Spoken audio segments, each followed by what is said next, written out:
changing the audio. Doing something. There you go. Okay.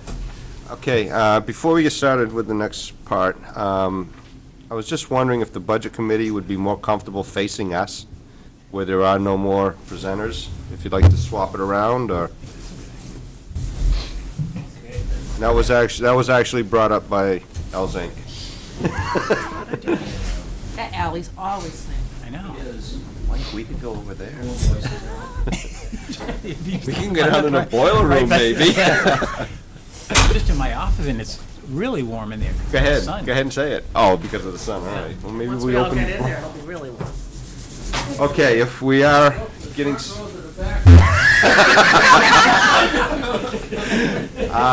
If we're all set, I believe our next scheduled one is Town Administrator budget. In this budget, as it relates to full-time salaries, as I recommended last week, talked about, is the administrator, the executive secretary, and two-thirds of the position called the Director of Administrative Services that I put into here.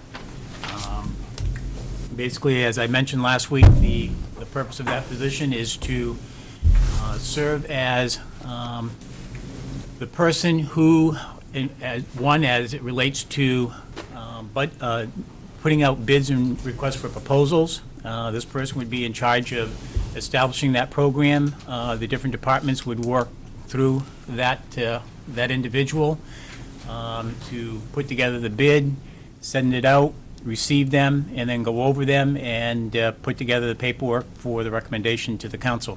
In addition to that, I want to use a person to centralize all major purchases. We talked a little bit about, and I've had a conversation with Mr. LaRoche in regards to heating oil is one of the things that we all purchase in bulk. Put together that people's needs along with the towns and the housing authorities and get a better price. Purchasing for just central supplies and things. In addition to for personnel issues and for health. And instituting various programs that, as I meant, we've talked a little bit about.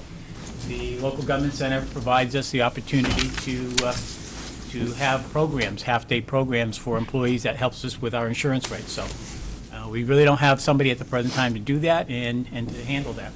In addition, at the present time, because this is Ms. Glover's position, the other balance of the funds is in the TIF budget because we have ongoing work that's going to be and needs to be completed by various vendors to finish up the downtown. So that's what I have there. Training and staff development, it's for, and in this right here, it's basically for the different conferences that we go to, whether it's through the local government center. There's the ICMA, which is the annual conference that's held around the country. Like what I did in my recommendation for both the code enforcement officer and for the planner, I nixed that. I'd really like to go to Montreal. I like Montreal, and that's where the ICMA conference is going to be, but, it's just one of those areas I looked to cut back on. Basically, the rest of the budget is pretty well level funded. There was no major increase. We cut back a little bit on equipment maintenance for things that tend to go wrong as it relates to items that we have. One of the things we are going to be doing is, to save us some equipment maintenance, is we are getting a new copier, which is only going to cost us, in actuality, only a couple dollars more than what we're currently paying for the monthly rate on our copier. So, that's pretty much it. We haven't increased anything other than wages at the top. So. Questions, discussion?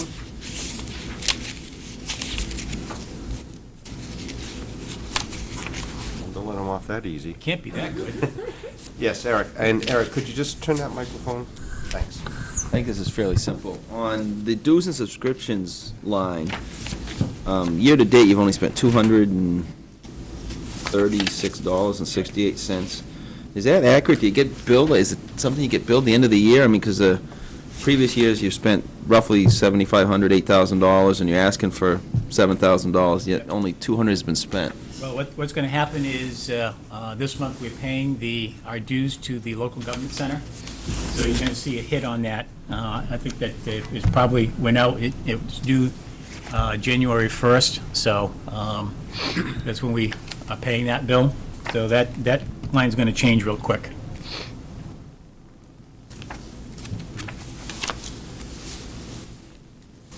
Any other questions? Yes, Larry. I have a question of Lorianne, actually. We're here going through this budget and we're listening to all the presentations. We are going to have our own opportunity later down the road to go over all these things, correct? Yep. Thank you. Ed, exactly what equipment are you maintaining as administrator? Under the equipment maintenance, can you define what that? Yeah, it basically covers in the next page, on page 3 at the Okay. top, it's the mailing machine, the scale, and the copier. Is it just like a Those contract with are the big copier items that company? we've had, and we've had a lot of problems with our copier this year. Hopefully, we'll rectify that with the new machine we're going to be getting. Okay. If I might just add on to what Larry had asked, I believe, Larry, that the actual process will be, we're getting feedback from both committees at this point. The council will next get the budget to do what we feel is proper, and at that point, we will turn over our recommendations to the budget committee, who, in actuality, has final say. Well, that changes my thought process then, if I may. Okay. This position that we're going to be bringing on another employee, I feel that if the town can't live without it, at the minimum, it should be on a warrant article, not melded into the budget. And that's one comment from one budget committee member. I don't know what the rest of the folks think. Thank you. Yes. I just want to respond to that. I just want everybody to be clear. Today, in this current fiscal year that we're in, we have 56 employees. 56 employees. In fiscal year '09-10, that we are putting together the budget for, I'm recommending 56 employees. I'm not recommending another new employee. All I'm doing is taking an employee that has skills and benefits to this community and putting them in a different area so that they can, I hear it every place I've ever been. We talk about wanting to save money and how can we save money and be more efficient at what we're doing. And here's an opportunity, it's a golden opportunity for us to do that. And so all I'm doing is not adding a new employee, I'm just taking an employee, and under the charter, I have that authority to move the position. But I would have done that, but I felt it was important to bring it to this body and to the budget committee and to the community as a whole as to what I'm doing, as opposed to just doing it, and next year we're sitting here and you say, well, why didn't you tell us about that, Mr. Town Administrator? I just want to be upfront with everybody. Yes, Larry. And I understand what you're doing, but I believe the current funding for that position is out of the TIF money. Yes, there will not be an additional employee, but in the future, the funding will be by the taxpayer for that position, not out of the TIF district. Yes, the employees stay the same, 56, but there will be a difference as to how the person is paid. You're absolutely right. But if this budget that I presented is $312,000 less than the current budget that we're in at the present time, Ms. Glover's position is part of that I realize you're talking $312,000. bottom line, I So understand that. that's what we're trying to do. And I thought that the opportunity to do that and not increase the budget and still have a budget that's lower than what we're working with today is of value to this community in the long run. And I... And I understand where you're coming from. I'm not disputing that, the value. I'm just disputing during the times we're in, most people are not hiring, most companies are not hiring, and it just doesn't seem like a good year to be doing that. And if we are going to do it, and if we cannot live without having this employee on board continually from a different way of paying salary, at the minimum, I feel that we should at least put it on a warrant article, let the people decide. Now, I know two budgets ago, we brought in an additional person in the finance department, a second person, and that was done with monies that were available and yet never appropriated. Now, the budget we're in now, there was money put in there, it was put in through the general budget, and it is funded. It wasn't put on a warrant article. It didn't have to be put on a warrant article, nor does this, what I'm suggesting, have to be put on. But in the current economic times that we are in, I would think that it would be a prudent thing to be doing. Thank you. Don? I just want to be clear about one thing. The TIF district is funded by a diversion of tax dollars into the TIF district. So whether somebody's paid out of the TIF district or out of the general fund budget, they're paid with tax dollars as it is now. It's the same pot of money, it's just allocated a little bit differently.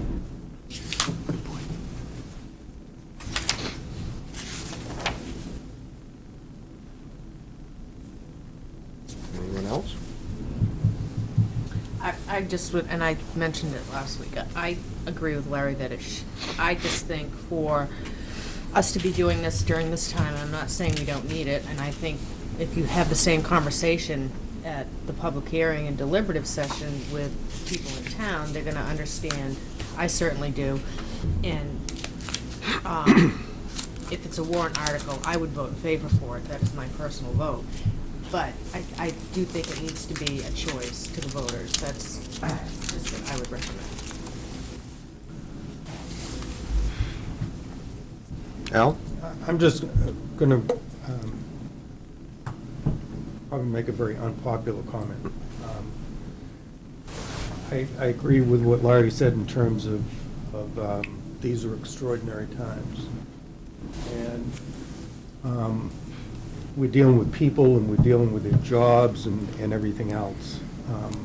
But if I were to say to the town, what would you prefer, given limited constraints? Would you prefer to add this position? Or would you prefer to have the two part-time seasonal employees in maintenance? Those are the kinds of questions I think we should be asking ourselves. It's the kind of question we ask ourselves in the corporate world all the time. And I don't even know who the two part-time people are in maintenance, but seasonal employees. But I think those are the kinds of compromises that the citizens are expecting us to make. There's got to be something that's less important in the organization than this one, and I totally agree. I think this makes all the sense in the world. I don't even know Julie, but I'm just thinking of the position within the organization and your description of what you need.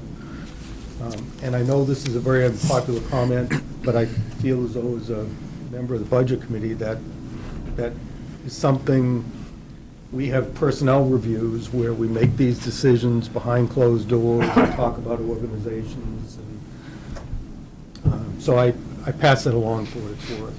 I have no suggestions as to who that might be, and I apologize for picking those two part-time employees. I don't think that's fair, because I don't know who they are either, but I'm trying to establish a foundation for consideration.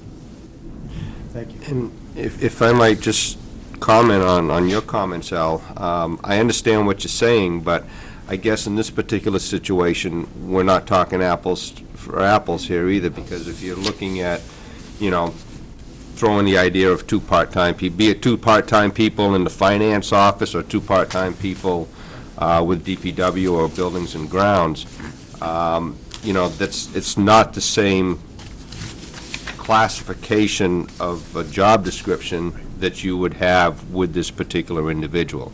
So, you know, it's great to say, yeah, you know, maybe we can cut back on this part-time position or that part-time position. But I think, in fairness to the administrator, you know, he's looked at this budget.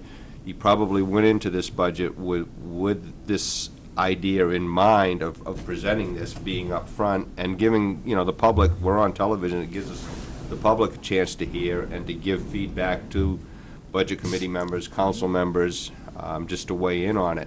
So, you know, I think you just got to be a little, I shouldn't say careful, but this is a position that is totally different from probably what any one person within the town does. And, you know, you may disagree with my comments, but I just think it's only fair to throw that out there, that it is a situation where it's totally different from what a buildings and ground person would do, or a finance department person would do, or a town hall person would do. It's different duties. And is it a created position? I don't think so, because I think it's probably been somewhat what's been getting done in the past. Albeit difficultly. Yeah, so, you know, and I just want to throw that out there, and it's not, you know, we can agree to disagree as you know, we always can. But I just think in fairness, I'd like to throw that out as from my perspective, having worked with this individual for the last 3 years. It's a totally different concept that we're looking at here. Jim, sorry, for Council Bergeron. That's fine, you can call me Jim. And it's, you have to remember that we are, this, you know, whether we do it as a warrant article or not, this person is going to be saving us money. That is pretty much, I think, the underlying reason for this. We're not doing it just to, you know, take care of someone we like. We're doing this because we truly think that this person is going to save the town money in the long run.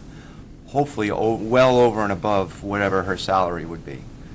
I think that's what is unique about this position. You know, I'm not going to put down what other people do, but, you know, most people don't save the town money. They're doing a service for the town that costs us money.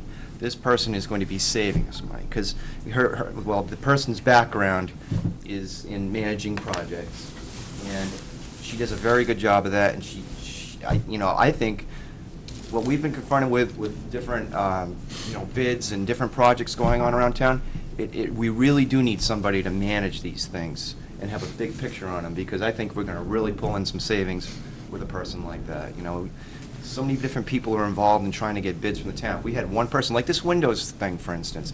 If we have somebody on top of our buildings and grounds and a lot of the different expenditures we make, I think we could really realize some serious savings.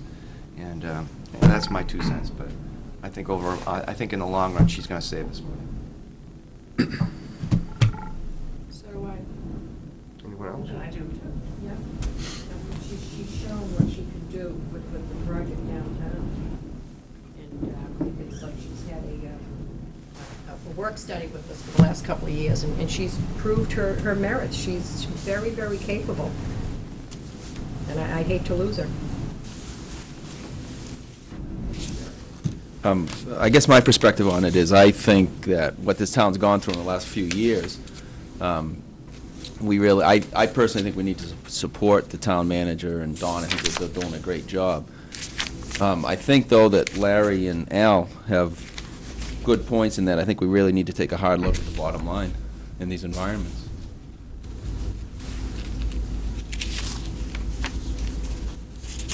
Do you mean in what areas do you think we have to take a hard look? I think the bottom, no, I think my opinion is if Ed says that she's going to save us money and work well, I think that's fine. I think that the bottom line budget needs to be looked at hard. I mean, I know we have a savings, but my opinion is I think that most of the savings is due to the CIP, cutting the CIP, which is just not putting more money away. We actually have lowered our percentage of. Our operating budget is probably pretty close to where it was, which is certainly better than increasing, But, I think Al and Larry both, and I think everybody in town is concerned about the bottom line budget. Yeah. I think we need to give Ed enough latitude to manage the way he needs to manage, but we need to take a hard line on the bottom line budget. And Mr. Winowski, what is the bottom line for increase for operating budget if you take out the decrease in the CIP? Well, that, I can't tell you what it would be if we took out the CIP. I can tell you that the general fund is down by 0.5%. So a 0.5%. That's $312,000 that the budget is down, equal to equal. Right, but I think that, from being on the CIP, I think, Councilor LaBranch, you might help here, but I think we cut about $350,000 out of the CIP. Right, but I just want to caution you that we did, when we cut that amount of money, there was $141,000 Shift. that was shifted into the operating budget from that. So out of the roughly, Right. well, I don't know, I'm guessing we were somewhere around. Nine. We were in the previously. vicinity So about we were 980. close to between $500,000 and $600,000 in cuts on the CIP. But out of that, there was definitely that 141 on. For road paving. 341, I'm sorry. Yeah. It was 341,000 that got shifted into the actual operating budget under DPW for road maintenance, road repairs. Right, which resulted in about if you looked at apples and apples, the CIP was actually a decrease of about $300,000. Correct. Which is what this budget is a decrease. And if you roughly. factor that in, I guess you're looking at basically a zero budget, a Yeah. zero increase. Yeah. Right. Right. Right.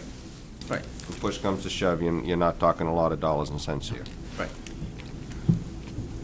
When we started this process, when I say we, myself and the department heads, I received it was actually a sort of a newsletter that I get from the ICMA, the parent organization I belong to. And they talked about how communities approach times like we're in, although we're in an extraordinary time, but generally in times where there's a recession and stuff, is the first thing that a lot of communities do, and you can look across the board, across this country, the first thing they're doing is they're saying, we don't need police, and we don't need fire, and we don't need ambulance people. But those are three basic services that we really do need, and that we really shouldn't be doing. We shouldn't be cutting, okay? We're not cutting anything like that. But what was recommended in this article that I read, and I shared it with all the department heads, was that you need to look at other areas in your budgets that you can potentially reduce at this point in time, and one of them is a CIP, of stretching out your costs over the next 6 to 10 years. Because in time, things are going to get better, and when they do get better, you can put those extra dollars back in. So, yeah, a lot of that is from the CIP, but also, when you look at a lot of the line items, there's not a lot of increase. We still have the uncertainty. Yesterday I left town, and gas was $1.66 over at the Irving station, and I drove in today, and damn it, it's higher. It's $1.72 or something like that. I should have filled up yesterday. So we continue to be in uncertain times that even though there's a glut of oil on the market, it's going up, and so is home heating fuel, and those prices are affected here. And, I think it's kind of, I think I'm going to pat myself on the back and pat all the department heads on the back because, we brought in a budget that was less, but we're still able to do some pretty creative things and still have projects for us to do and meet the necessity that we have to meet for the people of this community and do it well. And, I think that, I guess what I'm asking for is a little bit of faith on the part of not only the Budget Committee and the council, but all the townspeople, that, we're going to start setting the ship of Newmarket right. And do the things that we have to do, and where we can do stuff, where we can save money for this community, let's try to do that. If it doesn't work out, I'll be the first one to say, hey, guys, I goofed, and guess what? That's not here. Right, but and I agree with you to a certain extent. I think one thing that is not in this budget that was probably in previous budgets, which, this is my first year doing it, is we don't have any potential increases for union employees. What's our potential liability you know, which, if there were union contracts in place, we would have in this budget, we would have those increases in the budget somewhere. We do. We You- have. you we have- zeroed we have- everything. No. What we have in this budget, in the police department, is the increase that they are guaranteed under the contract, okay? Because that contract's set. What we don't have in this budget is the contract as it relates to the DPW. Right. And that has to go to a warrant article. Right, but Everybody it's in a- this town is going to have to make that decision. We No, don't no, know I what that's understand, going but to be. that's you know, that's going to be a budget increase. But I If that contract had been signed last year, it would be part of this budget, Correct. the increase, But- whatever but that, don't- but what is that potential? I can't tell you. We're in negotiations. I can't, tell Right. you where we're at and as much as, and I'd really like to be able to stand up and say, hey, this is what it is, but we can't do that. Can We I all just- agreed that we wouldn't talk about it. If I can just add that that's really only 11 people within the town, if I'm not mistaken, that's going to affect. No, understood, but that's a line item No, that, but, you know, I mean, the order of magnitude is yes. $5,000? I don't know, that's, It's you know. very hard, and could that, or would that possibly come out of that 50,000? No, that would, that- it'd be a that's separate be warrant totally article separate. that you have to vote, you have to state the years of the contract, the Okay. total cost of the contract, and what it is that it's going to be. So when folks vote on it, it's done for the next 3 years, we know what our costs are. Right, okay. Marion, I think you had, Well, I was gonna mention, it is something that the voters vote on separately, so they can also say no. Oh, We start from understood, scratch. understood, but it's not, it's just not comparing apples and apples. I understand. That's all I'm saying, is there are some differences. Just a comment, if we were to try to estimate what that cost is gonna be in this budget, it's an unfair labor practice. You can't even do that. So that's why it's not here. It's out until it's determined, then it goes on a warrant article. yes. In regards to what Eric said, in the town administrator, there's a lot of areas, a lot of towns that are laying people off, mostly in the health and safety, fire and police. And the employees already got a cost of living increase of 2%, so I think a place to look at would be the $50,000 for merit increases. I mean, as opposed to having someone eliminated or lose your job, I know a lot of people that would be happy to have a guarantee of keeping their job for a year without a 3% raise. And there's a lot of people out there that have no jobs, and you get laid off today, there is nowhere to go to get one. So that's something I think they should, a lot of people would be thankful to have that.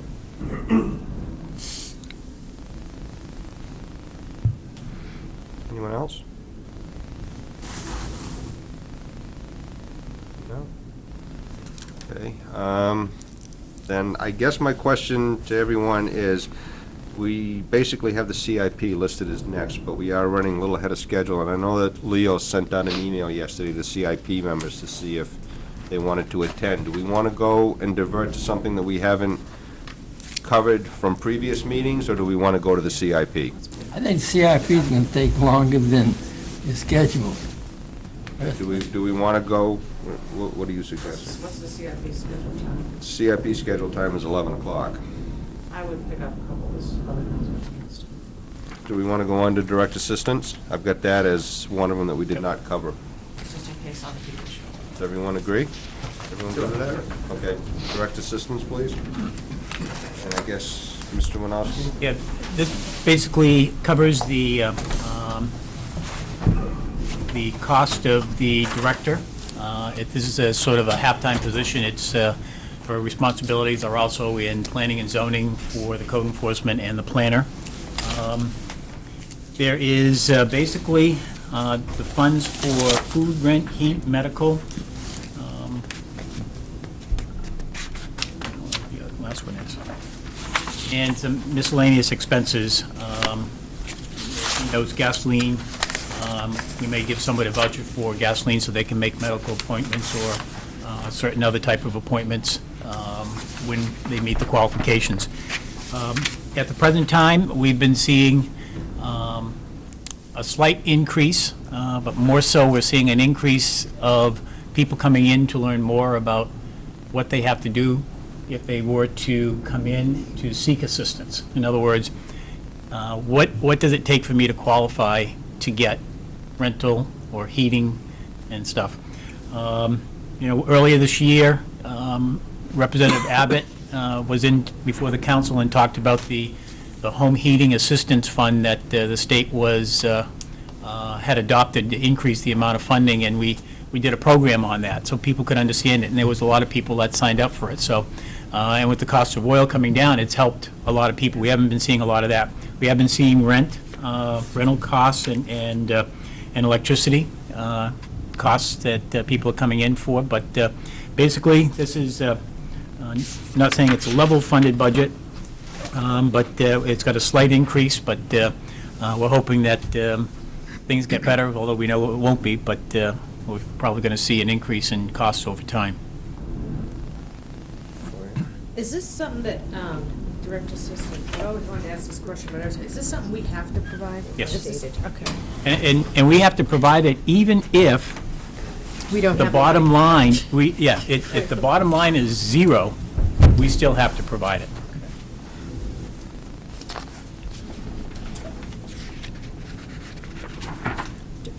Yes. Mr. Winowski, do we have in place, I remember discussing before that if somebody owned a home and came in for assistance, that something was done so that they had to sign something so that we could recoup that money at some point in time? Correct. Anybody that owns the property and we provide them assistance, we attach a lien to the property. Okay. And they have a period of time to pay that Done and back. followed, that's a policy that's being adhered to, good. Yep.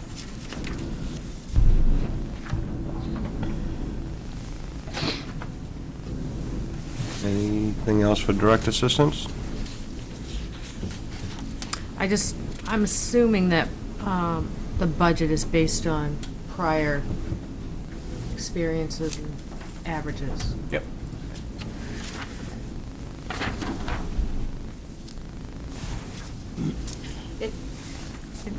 One more time. I noticed for the rent, it was almost $78,000 in '08 for actuals. Are we finding a lot of those people from the apartments in town? Yes.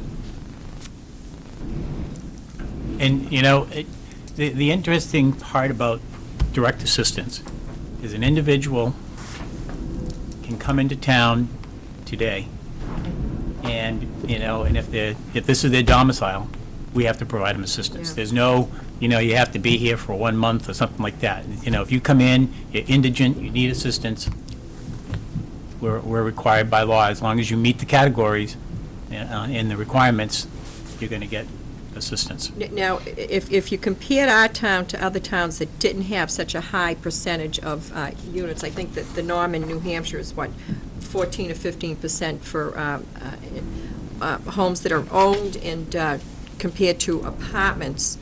Do you find that their assistance for rent is a lot lower than ours? Because we have, I think it's a total of 54% rentals, which is extraordinarily high.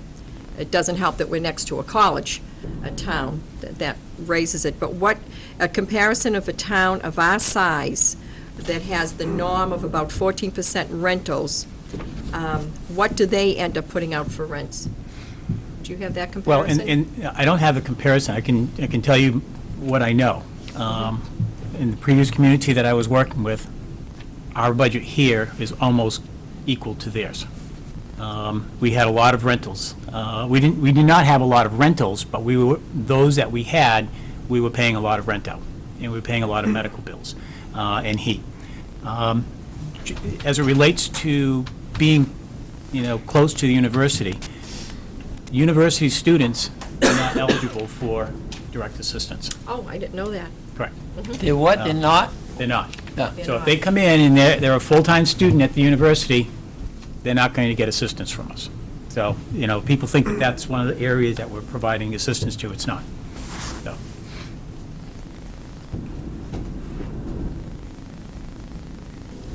Anyone else? Do we want to move on to legal?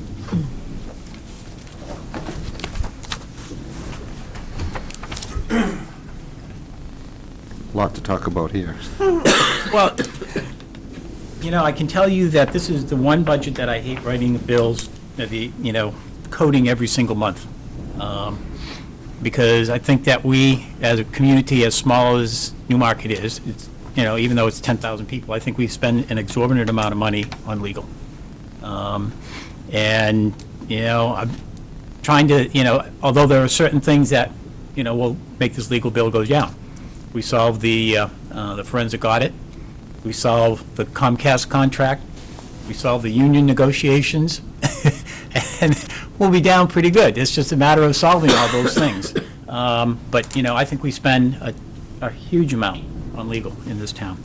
I kept it at $50,000 because I'm going to try to work with, the planning in trying to see how we can keep our costs down. I think we're doing a good job on the administrative side of keeping costs down to the extent that we can. But we have some other things that we just need to work on to resolve and so we can move forward. And I think this costs, we're not going to be seeing, us exceeding the bottom line as we have in the past. So, if you look at what we've spent to date, as of December, we've spent $60,000 in legal.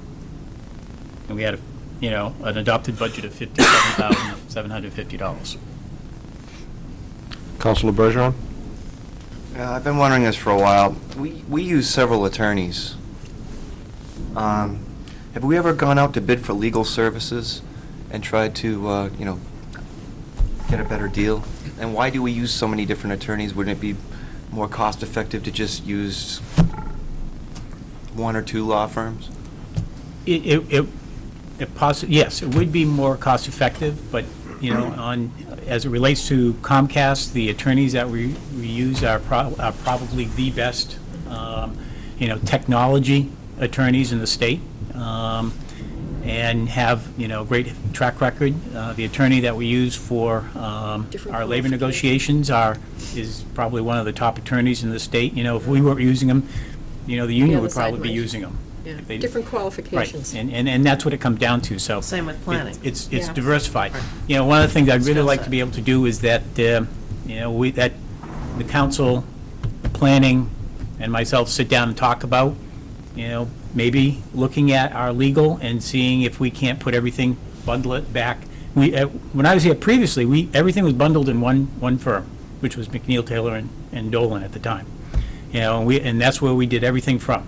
And, in time, other places I've been, we've had 3 different firms doing different things for us because of their specialization. So, to the extent that we can whittle down what we have for issues, then we can potentially whittle down the cost and then go out to one place and say, what's the best cost that you're going to give us? Okay. John, did you have a question? Councilor Bergeron asked what I was wondering. I work with lawyers all the time, actually, except it's with immigration. So I think it's really good to have lawyers with specialties with regards to it. But the $50,000, I just don't know, and could you help educate me anyways, on why $50,000? Per hour must be a certain range, but if, given the fiscal audit's done, given the union negotiations are done, given, all these different things, and if it's a need, I just want to know, that's a fair amount of money, and I agree, it seems like the town spent a lot of money on lawyers there. So I'm just looking at a lot of it, seems like it's now done. So in the future, do we utilize lawyers, in your opinion, more than necessary? And if so, how can we cut back on that cost? Or what are the costs for $50,000 that I just don't know about? Can you help me with that? Well, Like, in the future, in the next coming years? I know the town was needed lawyers in the past couple of years, so that's understood, but in the future, I'm curious. I would like, once we get some of the issues done and out of the way, we'll Yeah. have a better handle to be able to reduce that cost. As I've said to the councilors several times, it's like, we should be able to pick up the law and read it. And it says this to me, and, yeah, well, I'm in agreement. Yeah. The only time that I see picking up the phone is, I just read this law and it's totally, doesn't mean anything. And you need them to give you some guidance on it. Yeah. But, I mean, that's sort of a goal that I have, is try to reduce our costs, keep them below $50,000. We're not always picking up the phone to call the attorney to ask a simple question. It says here, I shall do X, and it says, well, you got to do it, Ed. You know, like, and then he sends us a bill for, $100. You know, we don't need that. So. Counselor Quarks was, Let Larry go. I'll go after okay, Larry. Larry? Does the town currently have a policy in reference to legal? In other words, I realize, Ed, that you're able to call when you need to. How about counselors? Can anyone just arbitrarily pick up the phone and call and get an opinion and No, you pay? unless the council as a whole has made that decision, no.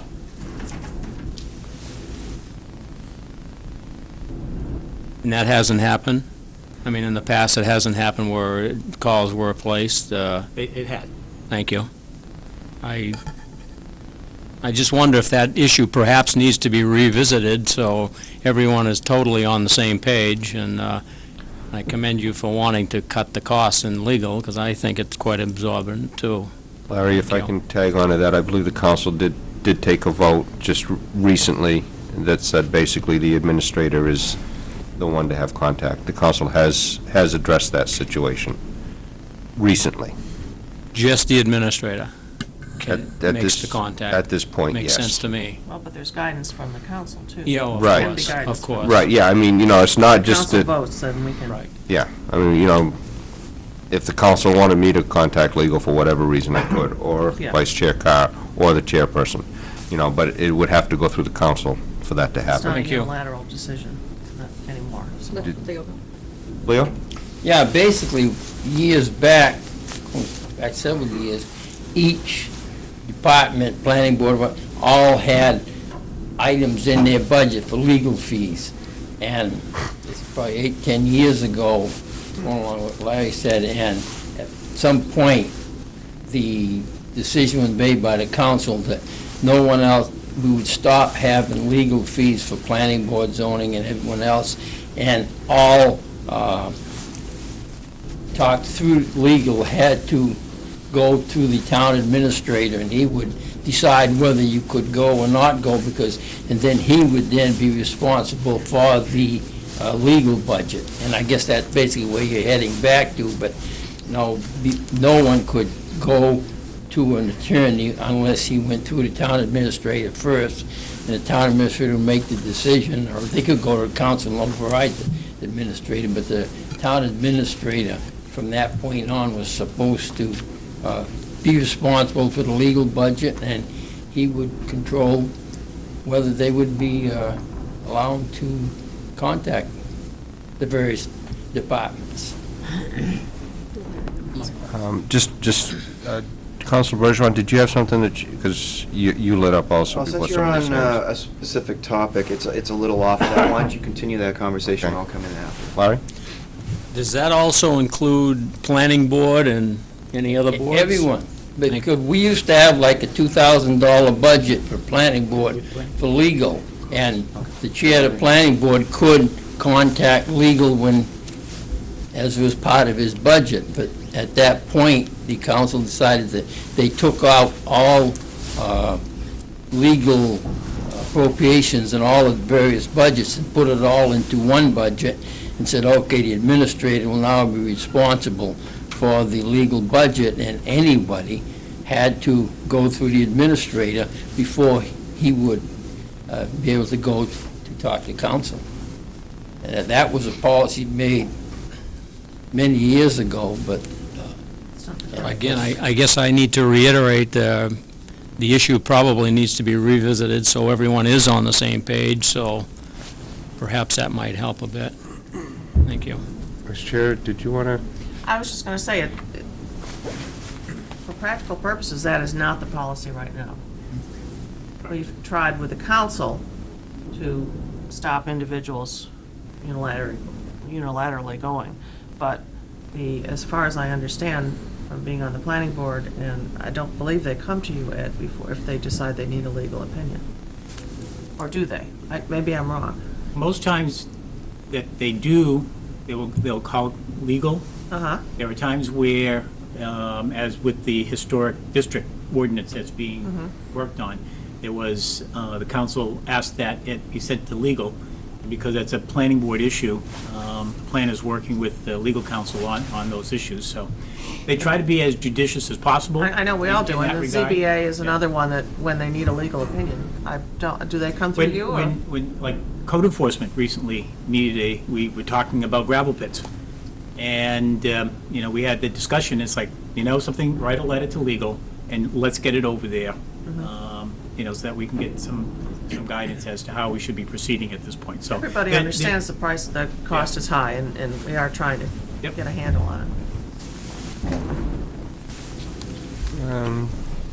John, you want to let the budget go first? Yeah, sure. Okay, John. No, go ahead. And forgive me for I don't know the history.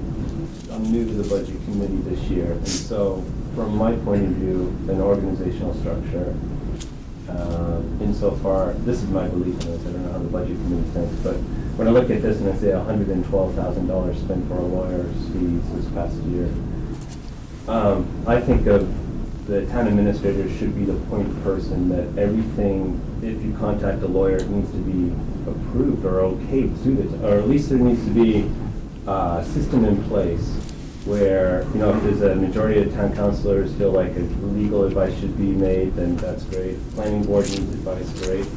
But Ed should not be surprised or hear after the fact that if somebody's come up there. And forgive me, maybe this has been discussion that, talked about many times before. But it just makes sense to have a list of lawyers and their expertise, and then the planning board, and I'm thinking longevity here, I'm thinking down the road, if somebody has a question about zoning, Dan Vincent can say, all right, Ed, I need your stamp of approval for this specific thing, planning board and so forth, but the check and balance falls with, with Ed, can you say, all right, my hope and my expectation is that you're around for several more years, and it's great to have you in this town, so you'll know when at some point 5 years down the road you say, okay, we really don't need a lawyer for this because we've been through this before, and here's the regs, statutes, or whatever it may be. So just for a cost savings. So that's it really. And I would just, and I'm sure they do this, but just throwing out there, zoning and planning, do they, and even council, do they use LGC as often as possible? To the extent that we can, but one of the things that happens is we have cases that are, they're pretty detailed type of cases. They'll give us the broad overview of the issue, and they'll say, okay, these issues you need to talk to your legal counsel. So to the extent that we can get stuff from them, yeah, they are helpful in that regard. Councilor Quox. I would like to request Ed to give us a breakdown of which department, planning, zoning, his office, and council, the percentage of cost attributed to the $112,000 and the actuals as of June '08, so we can get a grip on what departments are spending the most, who's authorizing it, and if there's anything frivolous in there that I think that we can attend to that. Because I know planning and zoning use Bates, and the town tends to use whoever has specific qualifications, but I believe we're primary affiliated with McNeil's office. And I think there's certain things to look at. I wasn't happy with some of the performance from McNeil's office for misinformation that cost the town a lot of problems. And that should definitely, something like that should definitely be looked into, as to who qualifies to get legal opinions outside any of the town employees or town boards. That should also be looked into. But I would like a breakdown as to who asked for what and the dollar value to it. Well, sir. All right, good. Councilor Bergeron? Oh, my question was about the LGC and how much we use them, so I guess that's been covered. But I know Planning really tries to use that a lot, whenever she can. We really do. Al? both as a Budget Committee member and as a citizen, what I tend to see, because I don't see the behind-the-scenes working in the planning board and so forth, what I tend to see is disagreements among town council members as to what something means. You know, we need to check with legal counsel on this because you think it means this and you think it means that. And it ties into the budget. Earlier on, I was surprised to see that the town, I think it was the town council training budget, it was almost nothing, and somebody said, well, let's get rid of it completely. The chair of the budget committee and I attended a one-day seminar several months ago on training as a budget committee member, and I found it hugely valuable. And it covered basic things like, here are the 10 legal questions you may face as a budget committee member. And let's talk about them so that we become better educated as committee members. I think our roles as committee members are so confusing and so legal-based that without some kind of training, we're going to be spending money. And I would suggest, and I know maybe you already do it, but I would suggest that people that come on the budget committee, people that go into town council, there's a requisite for sitting in the seat, and one of them is that you understand the basic tenets of very basic legal issues. I saw a couple of things go on between the town council where the decision came back later on that it was a fundamental legal question that could have been resolved quite quickly, and the council spent hours and hours on it. So it's a comment on operations, but it's also a comment on the budget. I'd like to see monies put in every budget where people serve on a committee to get trained, so that we don't have to do it in front of the community with the legal advice, that we do it ahead of time. Thank you. Councilor Bergeron? I was one of the people that had questioned the training, but you know, you're absolutely right. As a new counselor, I think it would have been great to have some sort of a primer on some of this, just some of the basic, legalities. And LGC probably provides a course on that, and maybe all new counselors and other new committee members should be taking advantage of that as a prerequisite. I agree. Don? You should have all received a book like this, budget committee members and counselors, and I think this is extremely helpful. This is what was given out when Al went up to that training session. So we bought them for everybody. If you don't have one, come and see me. I have a couple of extras. And they weren't cheap, but there's a lot of good information in it that I think is helpful to everybody. Aaron? Yeah, I'm sorry if I might have missed some information, and perhaps I did, but the New Hampshire Municipal Association offers quite a few services, and I would assume, take advantage of their services? Well, yes, we do. I mean, I don't think any of us hesitate to call up people over at the Local Government Center, Municipal Association, to ask questions. I mean, early on when I came here, Don, myself, Becky Benvenuti, and Andy Blaze went up there and spent a half day with Barbara Reed to talk about TIFs, to understand how they worked and how they should be broken out and things. And we walked away with a wealth of knowledge that we were able to do certain things and clarify it from the perspective of administration that helped us.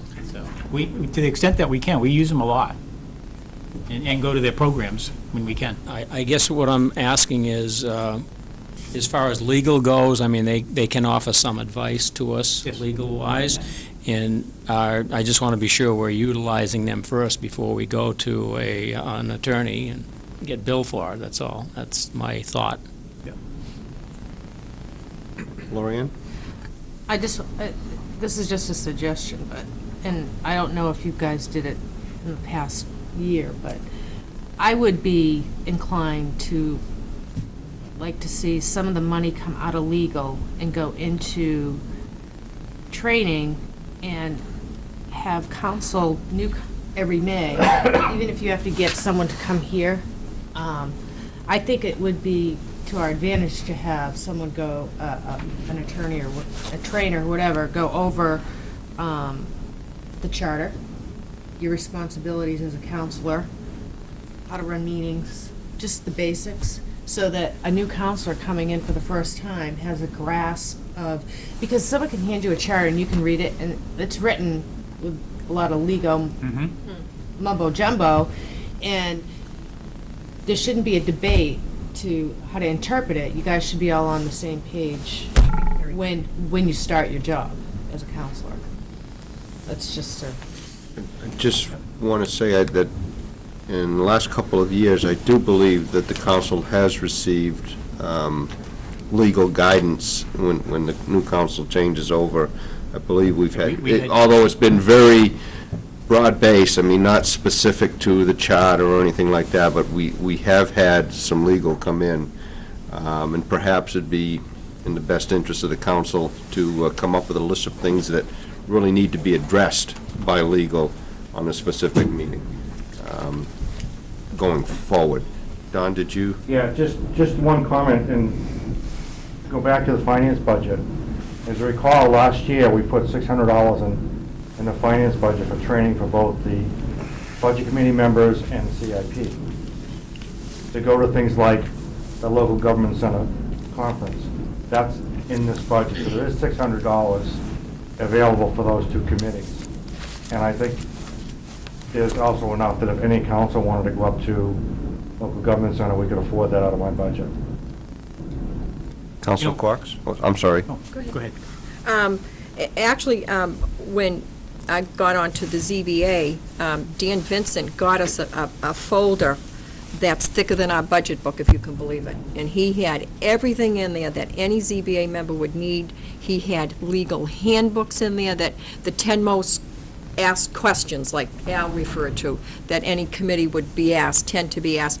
All those were in there, so you had a really great reference. I don't know if we have anything like that we could utilize for council, if there's any type of breakdowns. They had case law in there that you could refer to, which was very, very helpful.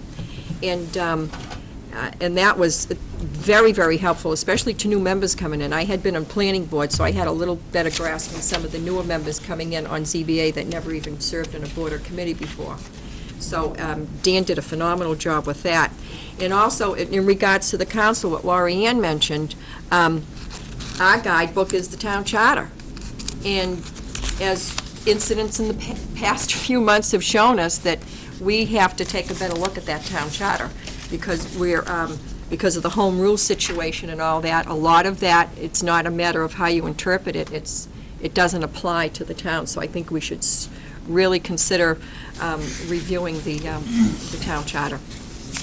Councilor Minicelli?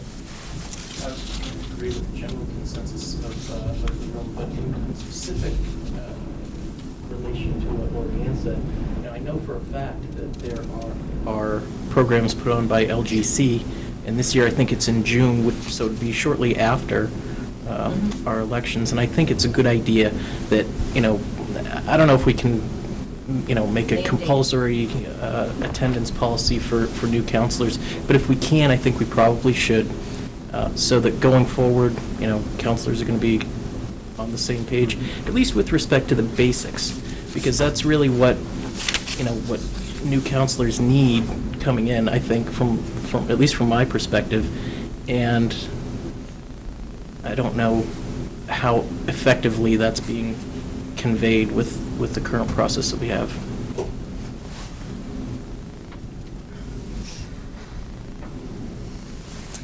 Anything else on legal? Yes, John. Just something, if I'm correct to this, it seems like there's three different issues here. One, the first is professional development and reallocating some money towards professional development. The second is looking at policy changes with regards to the town charter, and that's all born from this discussion. The third thing seems to be looking at Ed being the point person with regards to communicating with lawyers for counsel, so that would deter any extra costs on the town. I just want to, seems like we've covered a lot of grounds. I think it's a great discussion. That's my point. And more of a comment, but looking at, is there any other additional factors with regards to this one line I know, In regards to- one line that has 20 minutes of debate. It's one line item. We're in trouble on the CIP. So that's it. Anything else for legal? I guess my question is, do we want to try to finish off this block, which is conservation, economic development, insurance, debt services, and emergency services, or do we want to go on to the CIP? What do we want Oh, to why don't you give Leo his song and dance routine? do? CIP. I guess everyone has the chapter in the back of their budget here. It's been my 4th year on the CIP committee, and every year seems to be getting better. This year, Michael Branch was town council rep, and Peter Roy and John Badger was planning board. Eric Bodman and I were budget.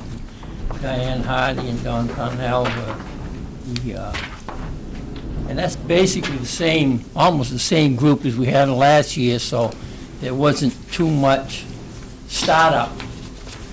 Everyone had a pretty good idea of how to do and where to go to, so I think we moved along a little quicker. We probably could have started a little earlier, but I think we made a lot of progress this year, and I think we've been making progress the last 4 years.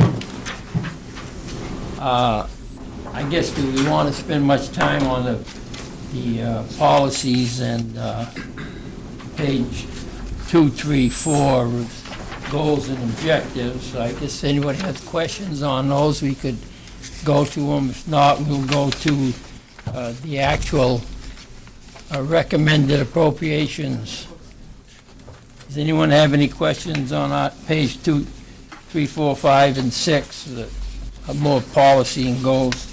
Page 8 really starts, compares what we have, what has been appropriated or recommended in the last 3 years and what we recommend this year. Does anyone have any questions on? Yes, Lorianne. I'm just looking quickly down. I see a lot of zeros. Not a, well. What page are you on, Lorianne? 8, page 8, Leo. Okay. What recreation facilities had we been, is that for a new building? Pardon? What is the savings for the recreation facilities? Is that for a new building? Is that for an addition to a building? What is that, or is that for fields? That's the total. The thing why that was cut so low, there's $800,000 in that fund now, and until there is a decision basically of what they're going to spend it on, we didn't feel we'd put a lot of money in it because, I guess the council has authorized some expenditures for this 08-09 budget, but it's still not going to be anywhere near the $800,000 that is in the trust fund that has been put in there previously. So when we put this budget together, we basically looked at how much money is in there. What is there a definite program to spend the money, or is it just, well, we'll put money in and see, when we're going to use it or not. So we prioritized it basically on really what we think we're going to need in the near future rather, and that's why you see, recreation has taken a big drop. It went 120,000 06, 120,000 07. Last year we dropped it 41,000. This year we dropped it down to 6,000. Mike came up with a recommendation that we try to cut the capital reserve request in half, and so that's how we went through a process of why are we cutting this, and there's a lot of judgment. I mean, some could have gone more or less, or... I just basically want to know what, the first thing when I saw facilities, I'm thinking building, but now I understand. Well, if you look at the Recreation Department Capital Reserve Fund, what its purposes are, it denotes what it is earlier. And we'll get to it in another few minutes. Okay. Yep. Don? Just, or answer your question. Look at page 21. That's got the breakdown of it, and it's 6875 is the budget for. Is for what, I'm sorry? Bus replacement, Okay, that's the breakdown there. Yep. Thank you. Yeah, I guess from this, we want to go through each line on page 8 is further explained in the subsequent pages, and if we want to go from one at a time, we can. Does that board want to go, or do they want to just look at the overview to begin with? If you can just, Eric, did you have something? I was gonna say that it was on page 21, but also, Laurie, just, the major difference is it was $40,000 put towards the gymnasium that I think we all agree is not going to be constructed. So we didn't fund it this year. At the recreation center. And if I could, I'd like to give just a little bit of history as to why it appears as though we really cut the CIP funding. The proposal was to look at, the way we did business and the way we could do business for perhaps the next 2 years. It's my belief or my intention that this CIP, 2 to 3 years from now, will get back up to where it was, dollar-wise. But due to, we're looking for a place to cut. We're asking Chief Sear to keep his radios for 1 extra year. We're asking DPW head Mulaski to keep a truck for an extra year, maybe, and not really do away with the CIP, but for a couple of years, just cut it back so that we can give the people a chance to catch up. Give, the downtown a chance to really start to come into the tax base, which, a lot of it's been going into the TIF over the years. So that was really the purpose, and it's critical that the Budget Committee, and I explained to the council previously, and the public realize that 2 years from now, these numbers are probably going to jump back up again, because we may have to do a little bit of catch-up. But right now, this is where we can utilize some of the funding that, can take some of the pressure off the taxpayers' back. Could I ask about environmental services? I noticed you're projecting 0 for this new budget. Do we have money in that now, and if so, how much in that account?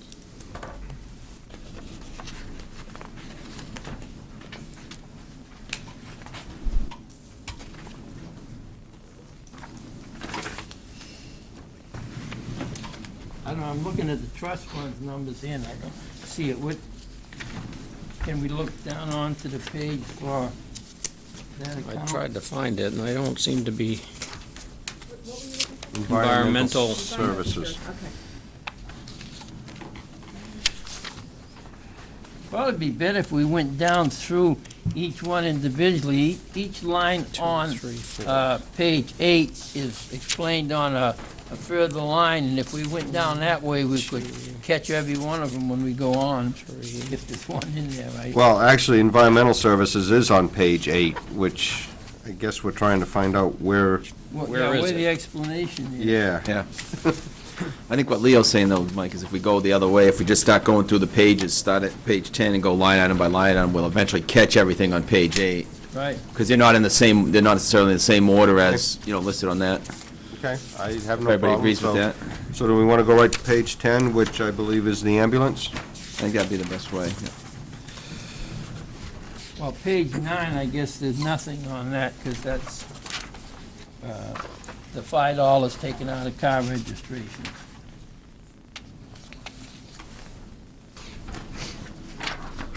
Well, ambulance, I guess the reason that's been dropped to 0 is because they've gone into this revolving fund. Right. So ambulances will no longer be on CIP. And there is a set dollar amount from the revenues from the ambulance going into that fund, is that correct? That's correct, $45,000. So, I mean, the fact that I think Mr. Mulaski sat here last week and said there was, $145,000 that was generated there, there's only that set amount going towards the ambulance, the rest goes into the general fund. Page 11 is Public Works, that's one of the biggest ones we have, and it gives you, if you look on the sixth line over gives you the balance of what is in each account and what was put in last year, and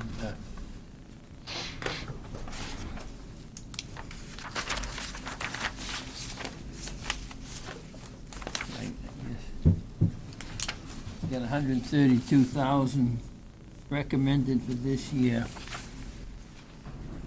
We've asked the Public Works, to try to get another year out of their trucks and to, I guess Rick was asking for another snow blower or whatever because of the downtown, but we did not Sidewalk put plow. that in this year. We said, no, it's not a year to do it. Anyone have Any questions on that section? Yes. The Ford 1 ton, that's just is that a regular pickup truck? No, 1 ton is the one little dump body in the back, 1.5 yard dump body, I think. Okay, the little green ones, okay. Say little, it's bigger than a pickup. Right, Right. I would say they use that for plowing, and then they also use it building and grounds during the Building and summertime. grounds, back and forth, okay. Anything else on DPW? Eric? Just so everybody knows, I believe we also eliminated a new pickup truck that they were asking for. Yes. Remember that there was a $35,000 request for that was cut out also. Is that the vehicle acquisition unscheduled for $41,000 on page 12? No, that would No. be the one after that, Counselor? Oh, Where it okay. says F- 21,610? The F-250 4x4 with 8-foot plow. Yeah. It says replace totaled. That was a request that he had, that, And is Eric- that cost with the plow? right. Oh. And, if I may? And there was one thing I saw, too. I saw, we have one of those trucks that have the bucket on the back of it that goes up and down? Yes. The bucket truck in the back for wires and whatnot. And I know that sometimes the town employees have to go, it happened to be a water department employee, and he was going house to house, checking numbers with the automatic meter reader that didn't coincide, the numbers were really off, so he would go back to those particular addresses to check it. And he was using that big monster vehicle to do that. And I'm wondering if we have anything, if we have enough employees on a regular basis, like we did with the assessor's office and so forth, if it would be worth our while to get a small, compact, very gas-efficient vehicle, as opposed to picking up a few more pickup trucks and whatnot, and have that for use for something like the DPW Waterman going house to house, for the assessor traveling. So it's going to cut down, if we can eliminate a couple of other vehicles and get something like that, and have the town employees use that to do those type of errands. I would think that perhaps that was a unique experience with that piece of equipment, because I know talking with Rick and talking with Sean, I mean, basically, they try to use the smallest vehicles they can for the jobs that they do. That they'll park the big trucks and go through town and Yeah, do but things with that's the just it, smaller for ones. those types of work, for that type of work, I don't believe we have that type of a vehicle, something small and economical. The water department does have some small A little pickups. truck. Yeah. The water department does have, it may have been used by somebody else, but one of the things that Mr. Malasky wanted to do was, we had a van that in 2008 was totaled down here on Beach Street Extension, and he wanted to get another vehicle to replace that, a smaller vehicle, because when it was gone, they had to use a larger vehicle from time to time. So Yeah. I know that that's one of the things he's planning on coming to the council, to get something smaller that can be used for just Yeah. that purpose, in addition to other jobs. Okay. Anything else on that item? Page 13, police vehicles.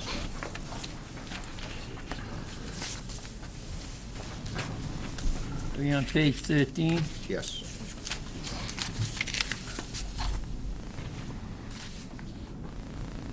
Is that just to replace one vehicle this year?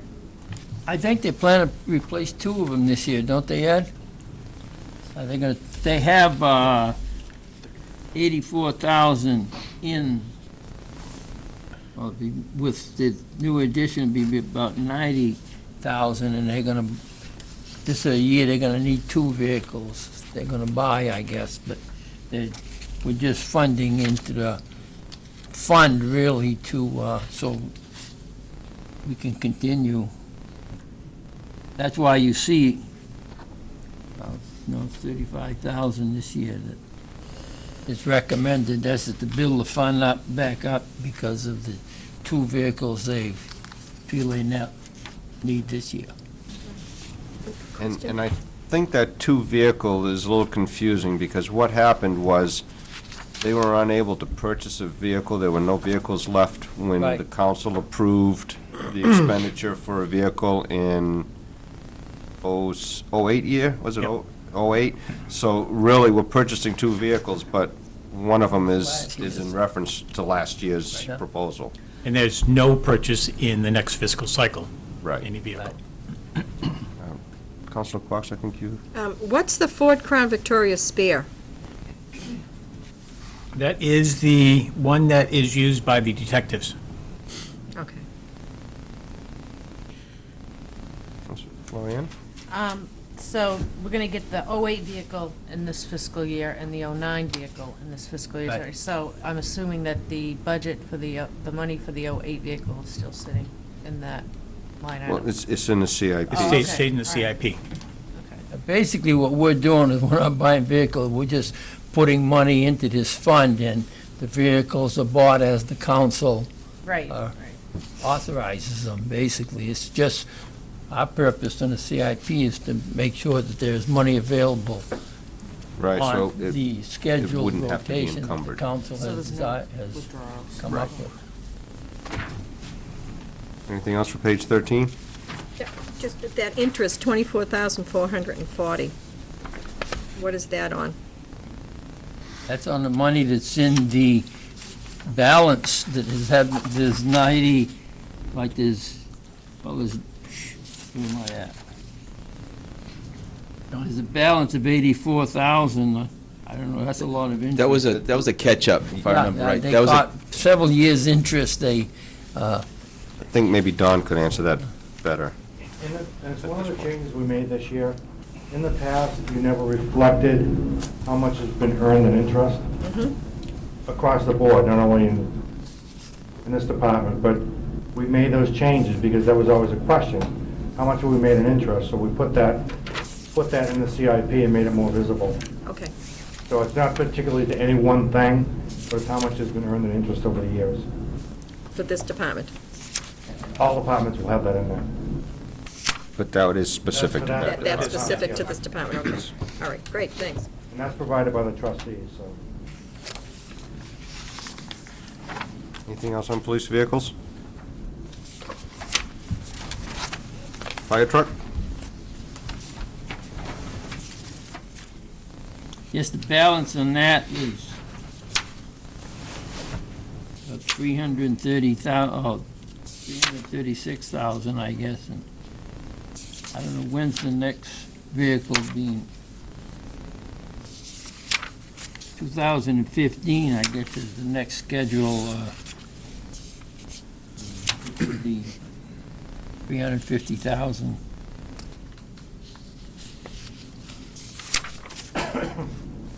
Questions? Move on to the ladder truck.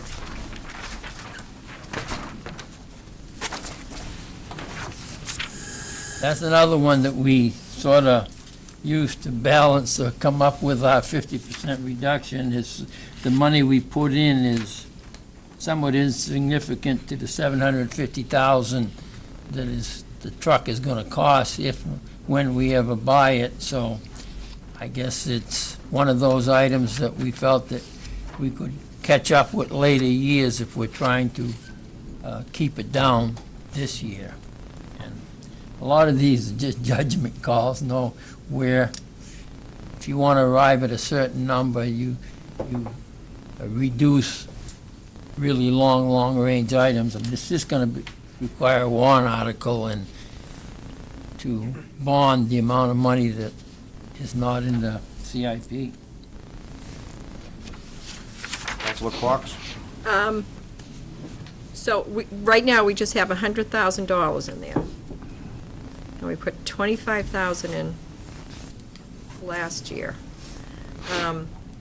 Now, with the ladder truck, does the town really have a genuine need for that? I don't know if any, John, you're here, you represent the fire department a lot, don't you, in certain things? Yeah, I'm not representing the fire department at all. Pulaski could do a much better job. Right, I but, could speak from what I know about that. yes. Whatever you have. Because, is it a need, can't we use surrounding towns? We do use our mutual aid, but the voters of the town of Newmarket on 2 separate occasions voted to authorize the purchase of this truck. And they, I realize that, but Yeah. also, if we get a fire truck, you need, I think, something like close to 300 or 400 hours in training in order to drive that truck. You're gonna need full-time employees. I mean, I don't know if there's a real genuine need for this item. I don't know, how would that be handled? Would that be revisited have to through another warrant rescind the article? warrant articles that was passed, I would think. There's a couple different things there. Number one is the price has been reduced. That's being put in, it seems like $5,000. Right. Which is a substantial reduction for this coming fiscal year. The second thing is a lot of discussions have occurred about the need for a fire truck in relation to the mills. And for that, there's 6 stories or so, right? From the ground down, it's 6 stories, so If you're up there. there's been a lot of discussions, hours of discussions on the implications of redevelopment downtown and the response time. The mutual aid response time is basically a life or death situation with regards to ladder trucks from surrounding towns, which could be several minutes, many minutes on a ride. But I have a whole binder book on ladder trucks and that information, because I tried to work with the U.S. Department of Homeland Security, got a letter of recommendation through Jeff Bradley, actually, for supporting the town on trying to get the ladder trucks. Unfortunately, those funds died down, but I'll be more than happy to sit down. Now, the configuration of the mills down there, when you get to the 6-story side, which is on the other side, is there enough room even for a fire truck, for a ladder truck to get in there and to position Yeah. itself and to be utilized? Yeah, and the other issue you indicated about training, I just want to state the obvious, is that the fire department's a group of professionals, really, who have a tremendous amount of training. And there's actually people on the fire department who have worked on ladder trucks in the It's- past and who yeah. have years, decades of experience. I spoke to Durham Police Fire a few years ago, and they said the training you need on these ladder trucks is astronomical. Yeah. And you basically need full-time employees to do that, so. Yeah, It's, there's, and they said that there's basically, mutual aid is no problem with Durham or any of the surrounding communities. They could not understand why we were appropriating money for a ladder truck. yeah, I think in general, we could talk more, and I think Chief Mulaski could speak better to it as well, and the people, and the officers in the fire department could speak very well to it. But, you know, it's in relation to the development of the mills and looking at mutual aid response times. And actually, it also looks at the part of the codes and statutes and laws related to the necessity to respond to the buildings. And a lot of the codes too now with sprinkler systems and whatnot, I don't know if that would deter the need for a ladder truck as well, with all the new buildings in the mill being sprinkled and everything else. So I'm not sure if it's. As far as access problems, we've had fires there over the years I've been there, and we've had at least 3 times that we've had both the Durham ladder truck and the Exeter ladder truck for fires at the mills. When the Gallant roof went on fire, we had 3, we had another one, but, so there is access around the mills, at least for the way it's been in the past, and we have used ladder trucks for fires at the mills at least 3 times that I recall. So unless they change the access over what it was, it's always been available. The underlying fact that I think we seem to be forgetting also is the fact that the voters have said twice that they want this ladder truck. So, you know, I mean, from my perspective, when we were going through the CIP, this wasn't an item that we could reduce, but I don't think it's an item that we can cut out or neglect at this point, because the voters have said twice that they want this.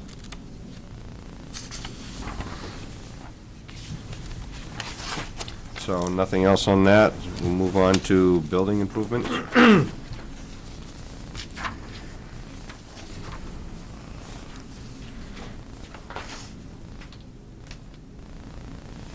Any questions on that? Or Leo, do you have something to? No, I guess it's, you see what the additions, what we're sort of recommending, it's most what Rick has it for his building improvements.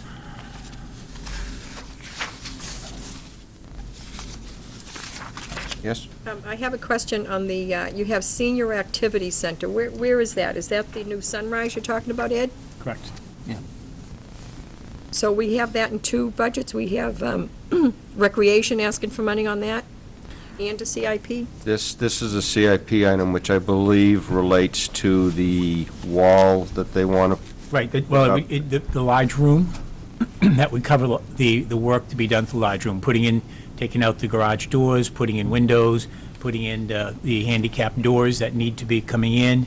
Just the building itself, Yeah, not the the interior tables and all portion that. of it, right. It has nothing to do with programming. No. Okay. All set with that? Move on to library.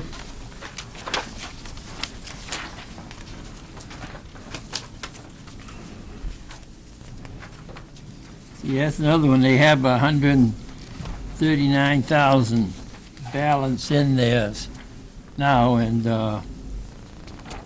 we basically just put money in to keep it up. I guess it's, money can be drawn out of this with the approval of the council at any time. Right, and some of the discussions, if I can add on to that, some of the discussions, in particular with this one, was some of these projects should have been done at this point, but for whatever reasons, they've been stalled, and they're going to be taken care of at a later date. So, for example, if you take a look at the interior painting, you'll notice that we didn't put anything in the budget for the CIP for the next several years, because supposedly, but the 16,000 is the balance. Supposedly, that's enough to get the interior painting done, and at this point, they're not quite sure when they're going to do it, because it does involve a little bit more as far as moving the racks and everything else. So that's why a lot of this stuff has been cut down, because there is actually a substantial amount of money there to do some of these projects.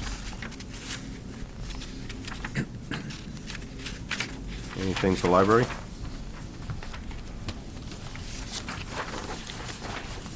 See, Leo, this isn't going to take long. It's easy. Technology?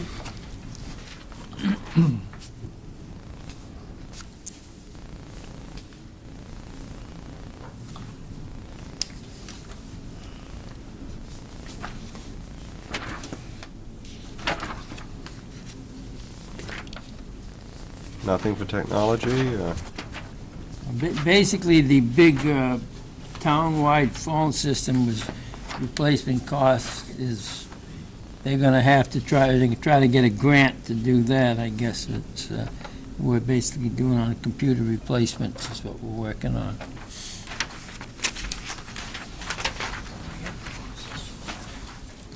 Nothing else? Dispatch? Oh, I had Counselor a Clark. question on the dispatch center equipment. Could Oh, that? okay, we're on dispatch now, right? Oh, I thought we were done with the other one, I'm sorry. Wait a minute. Yeah, we were. Yeah. Okay, so we are on dispatch, The okay. dispatch center equipment, we have a balance of $35,000. Is there any way the server that we need down there that's under IT, could we use that to get the server down there, or apply that money? So, I mean, why should It's for the police department.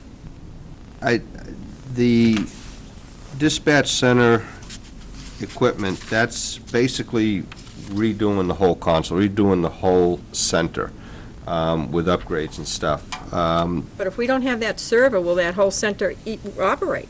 We need Well, that, isn't that And that's for the server? police. That's on the police Okay. side Right. we're talking, Councilman. Okay. Yeah. It's not in the dispatch side. And as you can see, I mean, the replacement cost to do that, which is projected for 2016-17, is $200,000. And at the current rate, we're not even, Okay. I was just wondering if we could utilize that money for that, for the server. Right.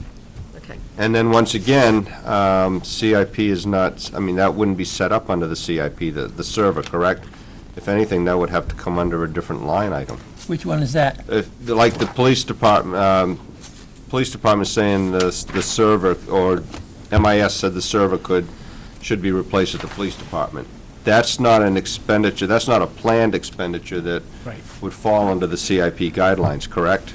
No, it would, Oh, it would. because it's a $24,000 item, and what we need to do is That was Doug Poulin mentioned when he was here, we need to set that up within the technology budget for servers.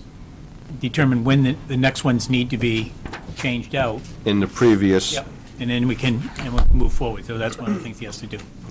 But I thought he said that would be awful hard to do because they were all bought at different times. Correct. But what we That's the do whole is idea of CIP. we just determine what the amount of money it is, and then we, over the next 10 years, we allocate X amount so that we can make that purchase.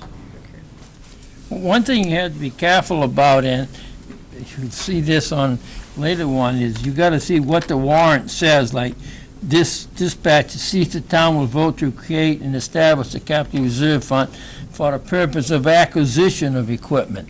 So you are locked to acquisition of equipment when you do that. I mean, you can be replacement, but it's a acquisition of equipment. And you'll see that when you get it to the sewer department, where the wording of the warrant article is suspect for what it wants to be used for, and I guess the council or someone is gonna have to look at that at some time and maybe suggest a warrant article to amend. I have one drafted already. Don? I think, to take your point, I think that if you wanted to do that, I think you should put money in the technology budget. Because we already have a fund set up for replacement of computers. So you could increase that CIP for that, to just cover server replacements down the line.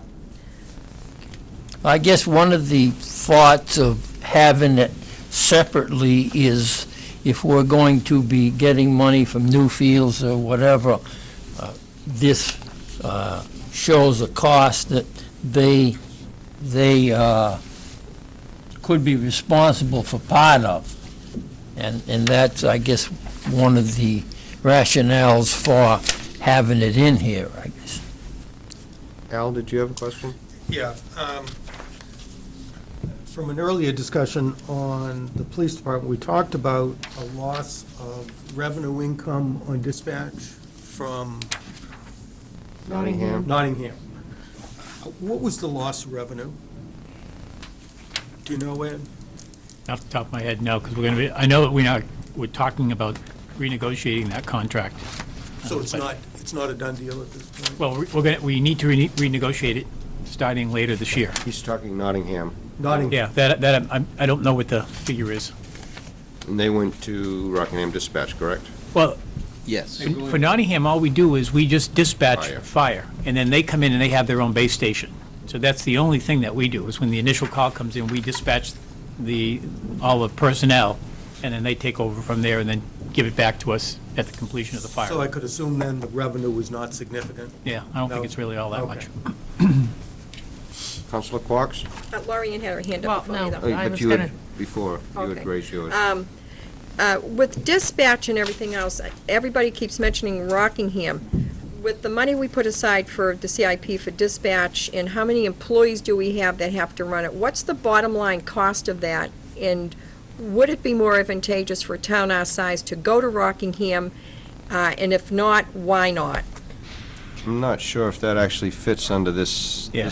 portion of the discussions. That's more budget of police and fire, Police and dispatch. police and dispatch, more so than at this, because this Well, this all CIP. says dispatch equipment right here, that's why I'm asking. Right, because but this it is- doesn't have anything to do with employees or But, well, all right then, so eliminate the employee portion of the question. What would we save with dispatch if we didn't have to keep buying dispatch equipment? Or just on that alone?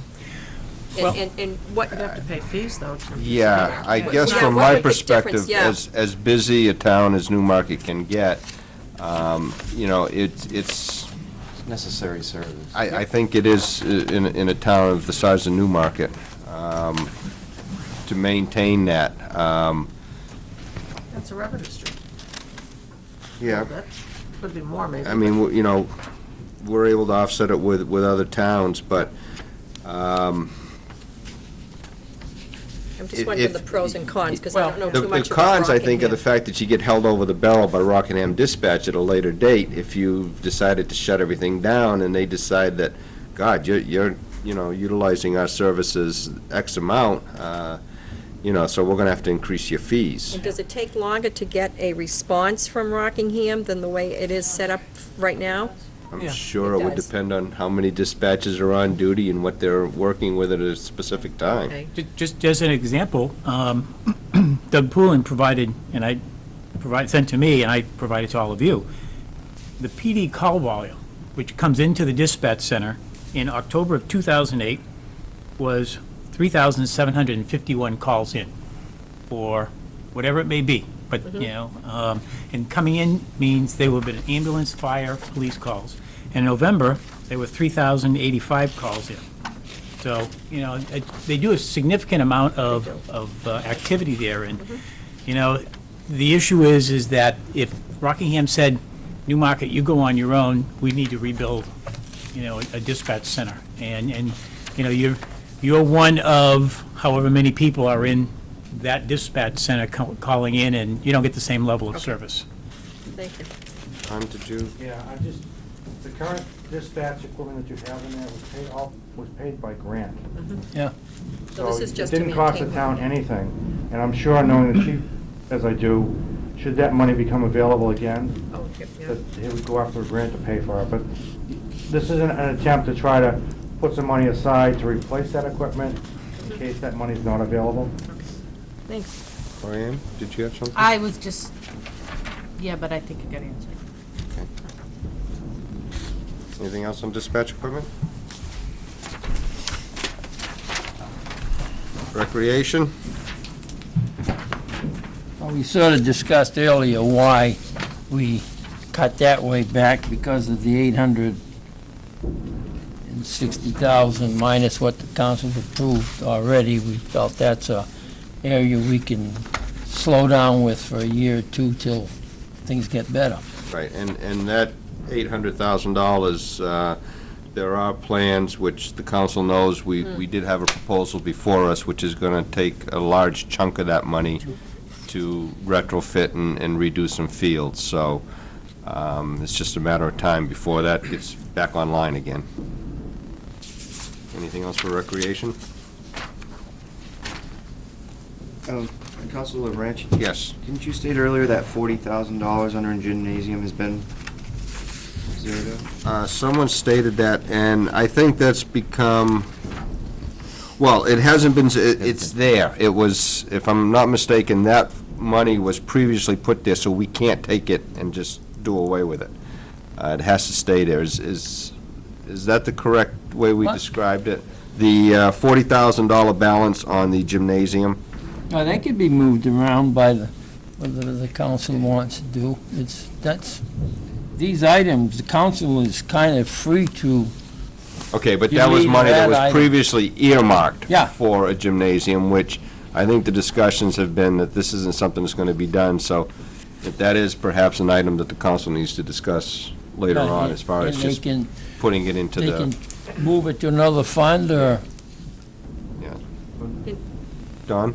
Yeah, just, on all of these, talking about moving money around, on all these, that interest line we talked about, that's available money for those, each one of these funds. So you can move that money into a project if you decided to. Yes. I thought last year, remember we appropriated, I thought it was $25,000, not 40. Remember we were just, for the gymnasium? I don't recall anything for the gymnasium because that's something that I've always thought was, way out there, so I don't think we put anything towards the gymnasium last year. If we did, it would have reflected this, because, a lot of these numbers just carry over from one line to the other, from one year to the next. This line, this says that last year there was 40,000 put into it. Exactly, I and I remember Council's it was... question is that she thinks should have been 25,000 put into it. Because remember, you folks wanted to put 50,000 in, and you voted for that when we were cutting everything. And then you didn't want to have all the part-time employees for the park service. And I said, well, gee, you're going to cut people for taking care of our parks that we already have. And Jen came back and said, okay, then, and she rescinded, and she went to 25,000. It wasn't 40. I'm almost 100% sure it was 25,000 and not 40. I guess the important number is the 51,875. If that was approved at the budget hearings, that is the amount of money that was put into the recreational facility capital reserve fund, and how it is apportioned can be determined by the council, basically. Dawn, that 51,875 is what was approved in last year's budget. So that's... I remember adding some money after the fact, some funds after the fact, and I'm not sure if we might have just picked that line item as one to increase, or... Yeah, we talked gym days, I remember I think there were some gymnasium. budget committee changes that may have impacted this also, Yeah, that would have happened after the council had their discussion. yeah, all right, I'll have to go back and That's check true, it. that's true. Yeah. okay. They could have increased it. That's- Okay. John? Just a quick question with regards to recreational facility. Is there an annual report? Are there numbers that go with this with regards to the use? Just out of curiosity, how many people utilize the facilities within the community? Does the director keep track of that? I don't... I don't know. I think the recreation director put something together at, They must. I don't know if there's anything written formally of, I have programs and everything, what has been done, but Yeah, I'm just, on that note, I'm just curious on the amount of community members that utilize, the fields and... there is that Oh, information. Huge. there's Yeah, a there's schedule. that of Fields are information. over. Yeah. We need, overused. Yeah. Yeah. not enough fields. Anything else for rec? Yes. Could we get a request the rec department to give us for some information, a description of the programs they have and the attendance and the percentage of the attendance from in-town and out-town? I know with the men's league, what is it, over 35, Mike? 35 and older, or I'm just... not old enough for that yet. Just the men's league. I mean, we have the 51% rule that you have to have 51% of the people on those teams from Newmarket, and I don't believe that's been adhered to in the past, and I'd really like to make sure that that is adhered to in the future. I think if we could instruct Ed to maybe get some of those Yep. numbers Get some of that from information. Jim. That's something that should come up when the recreation department was here presenting their budget, really. It's not part, really CIP, but it's interesting, but it's... Anything else for rec on CIP? Move on to cemetery maintenance. Questions, comments? Leo, anything to say about it?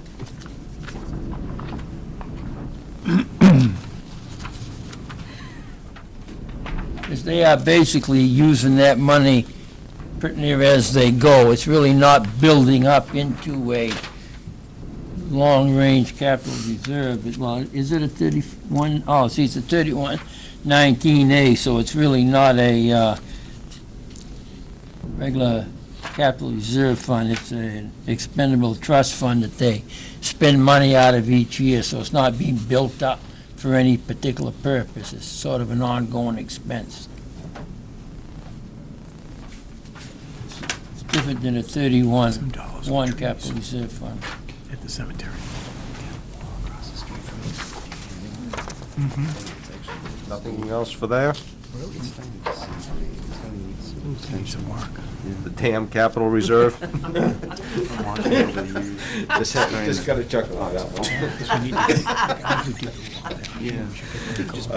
DAM, okay.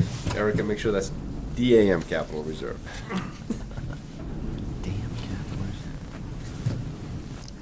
I guess they just continued the 10,000, I guess see, that's a 35-1, and I guess,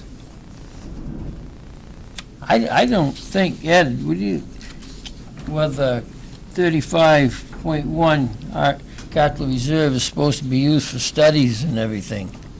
I thought that was, for the purpose of maintaining 35-1 capital reserve fund cannot be used for maintenance. You gotta go to a 31-19 or a fund like that. So this is another one, I think, that the wording ought to be checked, and the usage of the money, I think, you're not supposed to use 35-1 for maintenance.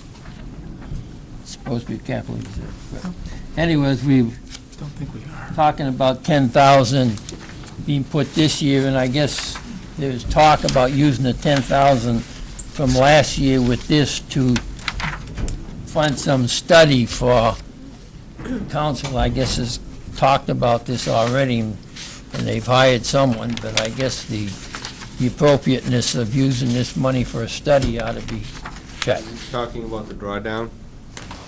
Basically, as a result, yeah, the drawdown was to allow some engineering firm or something to look at how much work would have to be done, or recommending work to be done on the dam.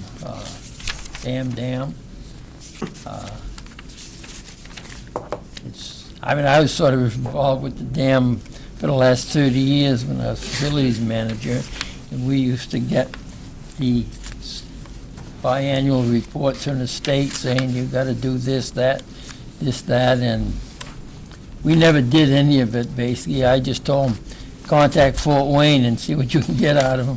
Fort Wayne says, do whatever they want, that doesn't cost any money, so that's what we did. And I think that becomes a question of, are these things mandated or are they requests? Recommended, We've had that discussion Yeah. on the CIP members. right. Yeah, and the work we're doing on McAllen Dam is required. No. No. No, we looked at that at the CIP. The state has given us, the reason we're doing the work is not because we want to, it's because the state is telling us that we have to look at that. The state has recommended It's a these- high, They're suggesting. it's a high, They're suggesting. Recommended. well, We had the discussion with the CIP. I'm gonna, I'll get some information, because it's, my understanding is that Life the safety. work we're doing on the McAllen Dam is because the state is mandating us, because there are certain problems with the dam as it relates to seepage around the walls, and the issue of the gates that are being used, that they're just not manually raised, that they're automatically raised. So there's some work that we have to do there in regards to that. Well, let me clarify that. I think, from the CIP perspective, I think we were asked for about $125,000 to do that study, to start the study, based on what I believe is a misinterpretation of the letter from the state. The letter from the state DES says, we suggest you take the following actions. It's interpreted as a mandate. It's not, there's a big difference between a mandate and a suggestion. And I think everybody in the CIP read the letter, and we came to the conclusion as a group that it certainly fell short of being a mandate. Now, is it something the town wants to eventually do? Probably. Is it something that needs to get done because the state is breathing down our back, telling us we have to do it? No. That was the opinion of the CIP, anyways. And I think the the first paragraph of the letter from the state, I think, says, we suggest you take the following actions. And, I mean, we had that long discussion on the CIP about it, because we asked why we need to spend this money, and we were told, oh, it's mandated by the state, and we said, can we see the documentation? And the documentation that was produced, in our opinion, did not mandate it. So that's why we felt comfortable actually cutting some of that money out, was because we didn't think it was, it certainly, in my opinion, is not a mandate. But it's, Lot of disagreement on that, but that certainly. Councilor Quox? I thought we had a discussion when Rick was presenting that, talking about that the question and point was that if that dam gave way, that the calculations were that one person could die if it gave way, and therefore it was a life safety thing, and it was mandated. I remember distinctly. Correct. You saying that. And so that was discussed. But do we have to have that dam? I mean, if we took that down, I know communities upstream, okay, would be dry, and their waterfront values would be gone, but I can't believe you're saying this on TV right now. I don't care. I don't care. But my point is, if we have to pay as a community to maintain this dam for their water values and for the values of their homes upstream, should they be obligated to help pay to keep that dam in place? If not, take the damn thing down. Well- I love it. I think it's beautiful. I'd hate to lose it. But if that's the case, we can't provide water views in a larger tax base for other towns, and we have to have the brunt of the expense of doing that for the surrounding communities. Well, Jim, we're I'm looking at you we're like also paying, we're also getting that assessment for individuals in the town of Newmarket, where you're going to see, their property values drop because where they once had a river, they now have a creek. So, I mean, that's one of the issues. Secondly, Yeah. the town of Newmarket is looking to draw from that river for the purposes of recharging the wells, so that goes down the tubes, or down the drain. All right. And thirdly, I think just the historic value of that dam is something that this community is very proud of. I think, it's just like a recreation center or paved roads, there's certain things that this community, make this community a nice place to live. And just for the sake of saving money, if we let our infrastructure fall apart because it's cheaper, it really doesn't give us a better quality of life. So I think, in that regard too, you gotta think about what makes Newmarket a good community to live in. And, I was just our wondering waterfront because- is kind of Yeah. important with all thing. the I don't think regulatory people just want to see boulders and trash for the sake of not maintaining the dam, because I know the bottom of that river is a mess, and I Another point at certainly would this time- support continuing to keep the dam. I'm all set. Not going to touch I that. just want to know if there's money there that we can get to help us the pay dam for is the required now for fire protection for all the mills. Right. Without the dam, we'd have no fire protection. Can I ask, I don't want to get too far off the subject, but in everybody's opinion, what's the condition of that dam? Is it ready to fall apart, or is it fairly structurally solid? That Does anybody dam is know? Solider than, I've been watching that dam since 1966. I've been responsible for the gates and everything. And basically, you have two hunks of ledge that come right out to the dam. The dam was built and is set back up against the ledge out back, so there's no way of it falling over. If you've looked recently when they drew the dam down, there's only about 3 feet of water, even though the dam is 22 feet high, there's really only 3 feet to 4 feet of water pushing against the dam. The rest is just setting on dirt because it's been silted in over all the years. There's a little stream that goes to the gate, so there's really not a lot of pressure on the dam itself because it's, and it's... So the likelihood of this thing collapsing, like the so- old man of the mountain, is slim to none? True. Okay, thank you. We all set with that part of it? Give out a dam. Let's move on to Bridge Capital Reserve.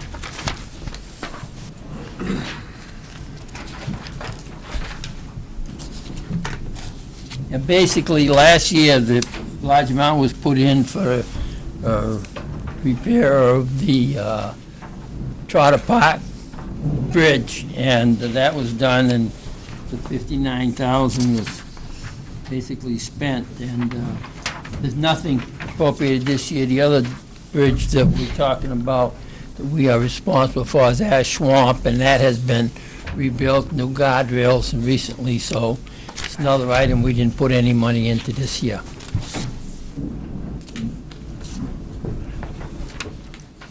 Questions on that? Move on to waterfront improvements. But we did leave 5,000 on Riverwalk. That's, waterfront is basically 5,000 for the Riverwalk. There's 132,000 in there now, and the proposed cost is, I know you want to call it 1.7 million or 3 million, so I guess that's a subsistence amount, which was dropped to get to our 50% reduction. Anything for that item? Move on to the Veterans Memorial Trust.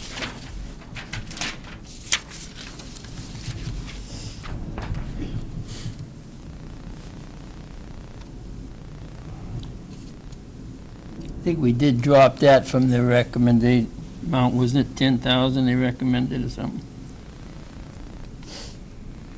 I think basically we just funded it the same way that it was Yeah, last year. I think so. Anything for that? Downtown redevelopment.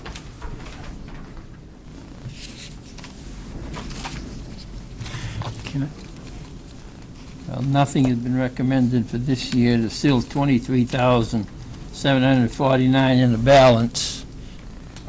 Probably the council will be using for something. Hold on. Mr. Yeah, Administrator? I just wanted to speak to this because during the course of the CIP, we talked about this, and since the downtown has been redeveloped, there's really not a need to continue this particular capital reserve. And since the town clock committee has been looking for and would like to have a warrant article to begin some restoration work and long-term maintenance of the clock, we discussed changing the purpose of this warrant article to the town clock restoration and maintenance, and utilize the funding of $23,749 as a start towards repairing the clock, which is going to cost about $40,000, and the committee's talked about doing that in stages. And so therefore, I've developed a warrant article, which the council will discuss at a future date, to do just that, to change the purpose of this warrant article for the clock restoration and maintenance, and to utilize those funds towards that regard. Yeah, Ed, it shouldn't be a 35-1 though, it should be 31-19. Instead of, and actually to change the purpose of a capital reserve fund, it requires a 2/3 vote. Correct.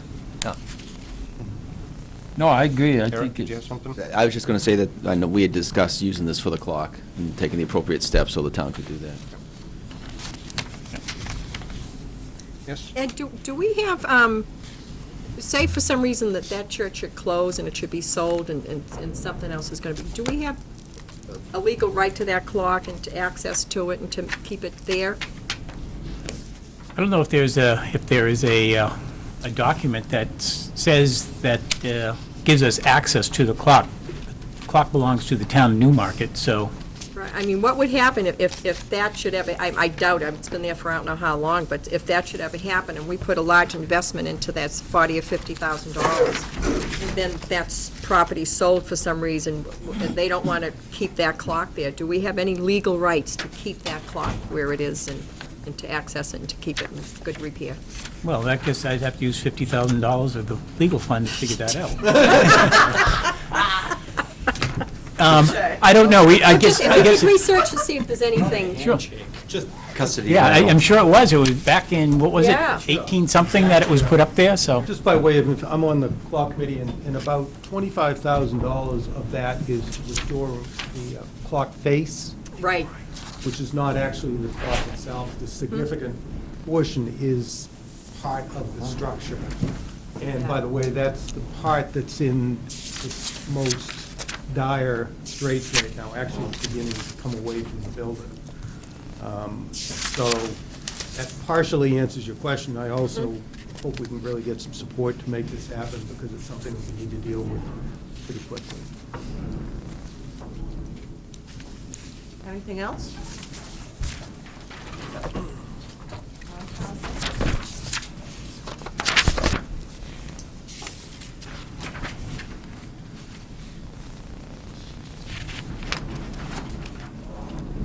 Anything on this?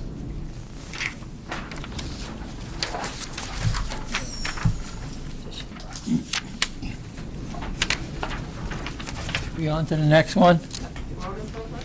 Yeah, that's another one that's been being discontinued because they are putting that into the town budget rather than as a capital reserve fund. So that would be probably one article is be going in to discontinue that one, Ed? Probably what we'll do is in the, we can either in the next year, have the council utilize the rest of this, and then we can just get rid of it from there. Oh, okay. We'll wait till we use up the funds.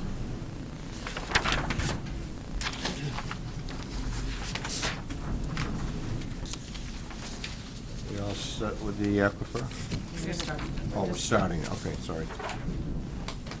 Can I just ask why the aquifer is zero? Has been for 2 years, I guess. Did we complete something there that we don't need to, or is there enough money in there?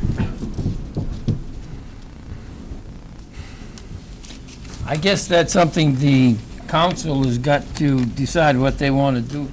There haven't been not any additions for several years, and this balance has been sitting there for a period of time. It's up to the council to decide if they want to use it, or with the Conservation Commission, I guess, Okay. to see whether they want to continue this, or if they're going to be using it, or for what for. There's nothing proposed for this year. All set there? What are we on? I didn't think about that. Cable television capital reserve fund? I have water fund. Isn't there money in there, Dawn? Cable television? Yes. It's not funding it, that's why. It should be $5,000. There's 5,000 in there now? Okay, so we just didn't get that carried down Correct. for this item, okay. So Don, if you could possibly get that replaced or filled in. Not Oh. proposing any this year. Sewer fund, is that where we're at? Yep. I guess the balance according to,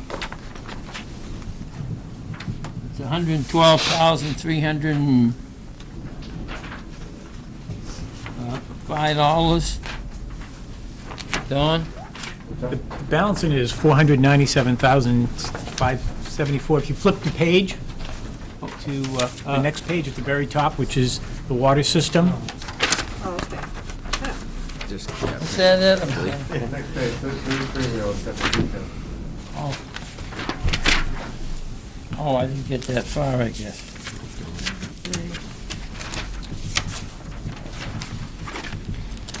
If I might make a suggestion, Oh, okay. Don, can we maybe do the narratives if it's gonna mess up the lines when we've got these line items?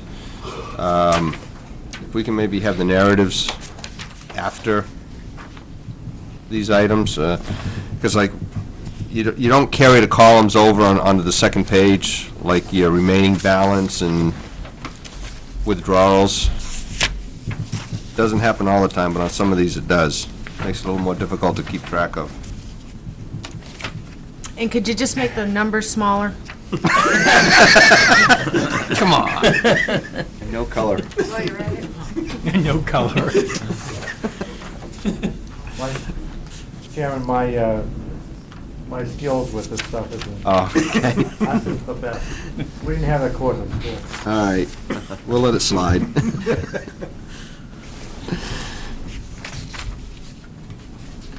Okay, where are we with this, Leo? Water system. Basically, I think we should have a little discussion, because the CIP basically is, it's supposed to classify project according to urgency and need for realization and shall recommend a time sequence for the implementation. We, in the water department, and you see you got something from Sean here today also, but we looked at the 5 major water treatment projects that the town has been looking at, and we prioritized that basically the most priority is additional water. We've been under a water ban for several years, and as far as the CIP committee felt that getting additional water is the top priority, and they felt that the rock well or whatever is the top priority to get quickest and to get water in, and that was as far as CIP committee was the top priority. And we recommended that the town should be getting proposals for engineering and studies of the wells they have now as to water quality, availability, and treatment, and there is $1.3 million in a water fund balance that could be used, and there's money to do the studies in the present 08-09 budget. So the recommendation is that the council move ahead as quickly as possible for getting our Isn't that all under what? recommendations for that. The second priority that the CIP committee, we sort of broke Sean's water tank water line. We broke it apart last year, basically feeling that they have different priorities. The having a water line increase from the existing tank to a 108 is of significant priority. Basically, we put a 16-inch line from Irving to the Dermside Bridge, but it hasn't really done us much good as far as water capability. We still only have capability of 900 gallons per minute in the downtown area for fire protection and everything, and changing the line from 16-inch from the tank to Irving will increase the water capability for fire protection downtown to 3,000 gallons a minute from 900 gallons a minute, which is a significant improvement, and we feel that that should have priority over the water tank. The water tank, you added a second water tank, and really you're not going to increase the pressure. It's going to be the same elevation as the existing one. It has to be. It's 250 feet above sea level, the elevation of it, and that gives us about 86 and 90 pounds pressure in downtown. We put 10 tanks up there at that elevation, and it's not going to increase our pressure. It would increase storage capacity. It would, in case of a fire, if you used a couple thousand gallons a minute, after 3-4 hours, your pressure would drop from 86 to 84 pounds, and you'd lose 300-400 gallons a minute supply. But it's not. We feel the benefit of a new tank is not anywhere near the benefit of increasing that water line from 10 inches to 16 inches. That's, from 900 gallons a minute to 3,000 is a significant improvement. And I think the ISO recommendation downtown was 3,500 gallons a minute. They recommended a few years ago. The second thing is, right now, downtown, we have 900 gallons a minute fire capacity, and we also have a we used to have a row of mill hydrants there that was good for 1,200 gallons a minute. Well, that's going to be gone in a few months, so we're going to be dropping firefighting capability downtown from over 2,000 gallons a minute back to 900 gallons a minute. fact, we almost lost it from the freeze the other night, but anyways, so we're really going to be losing a lot of firefighting capabilities in the next few months as soon as the mill system goes offline. So we feel that there is a priority to get that 10-inch water line from the tank down to Irving as soon as possible. And we do have that 1.3 million. That's one of the reasons why the CIP committee is recommending moving $600,000 from the water fund balance to the capital reserve fund so it can be used. You can use the water fund balance also by, if you see on this page, chapter RSA 35, section 7, the council can move money directly out of it by a unanimous vote of the council and going through the proper capital reserve fund setup, but we're recommending anyways moving. So this 600,000 that we're talking about moving from the capital reserve fund is not going to increase water rates. Essentially, just taking money out of a trust fund and putting it into an area where the council can use it more easily. So that was our second priority. The third priority is, no, I'm sorry, I missed one. Second priority we had was the New Village District, replacing the water lines, sewer lines that is ongoing, and according to the the water superintendent, there's also significant water losses in the village.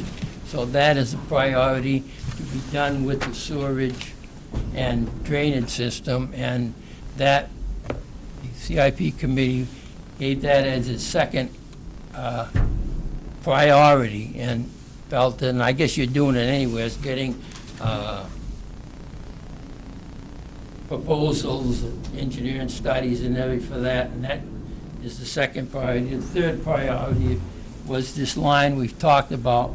The fourth priority was the tank. And the cost benefit, has to be weighed on that. The cost benefit of the line is significantly greater than cost benefit of another tank. So that was the fourth priority. And the fifth priority was the studies, I guess, on the recharge, which is, there's a lot of question about the advisability of that. I mean, that's not going to give us any more water. We're still going to have the two wells up the plains, and the ability of the two wells at the plain is determined not by the water there, but by the permeability of the soils. So basically, you can't get more than 250 gallons a minute out of these wells. No matter how much rain or whatever you get, the water just will not travel through the soils fast enough. You can pump 1 million gallons a day up into that area, 5 million gallons a day. You're still not going to get more than 250 gallons a minute. It will help you if you get in a drought situation like we've got in back in 2000, where instead of having 50 feet of water in a well, you were down to 30, 35 feet, which you were down. But so that is not, at this point, one of CIP's priorities. Councilor Bergeron? It's my understanding, too, that line that goes from the tank down to the Irving right now, is that over 100 years old, somebody was saying, like 1890? 1897, yeah. So we've got our money's worth out of that old line. I don't know whether it's been replaced. So, we could consider it probably living on borrowed time as it is anyways. It might have been replaced back in the 30s or 40s. Still, it's pretty old. Yeah. And it's been talked about, it should. If we ever lost that, it's in the woods, right? I mean, we don't even have really good access to where it runs right now. Oh, yeah, we know where it's run. Good. But it's trees, been all built up around it for the last several years, but it's definitely something we should be looking at. I have another question. Don't laugh at me, but I just have a question about infrastructure. We pump water out of wells, we put it in a tank, and then we try to get it through this inadequate line down to the downtown, which sits next to a large body of water, being a river. Why don't we use the water in the river for fighting fires more than we do, instead of relying on our water infrastructure that we...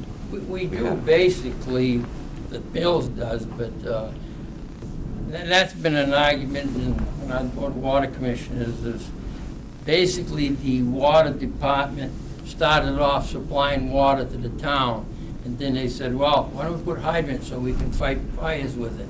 So the water department has taken over a lot of the costs of fire protection, hydrants and all of that, that is paid only by the water users and not by the rest of the town. And the last time that we used tax revenues basically to supply the water department is when the line, the 6-inch line went from Grant Road up to the Plains. That was done not with water department revenue, but that was done with tax money. They actually had a warrant article where we paid for that by taxes, but since that time, that was the early 80s, since that time, all water department and fire hydrants and everything was paid by the water users.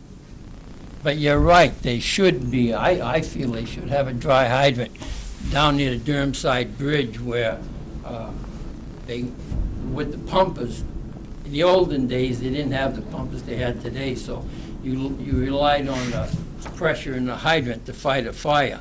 Nowadays, they put a pumper right up and they can pump as much as the line can feed. Because I certainly agree we need that new water line, and we should upgrade it to the largest size that we can, but I think an inexpensive solution, too, would be to have a dry, what do you call it? Dry hydrant. Dry hydrant. Dry hydrant thing. But thank you. Yeah, the dry hydrant was my question. It's hard to believe we don't have one there at the bridge. I know it, I don't believe it either. I think we do. No. There isn't a dry hydrant on the bridge over on, by McAllen Dam? It's gotta be.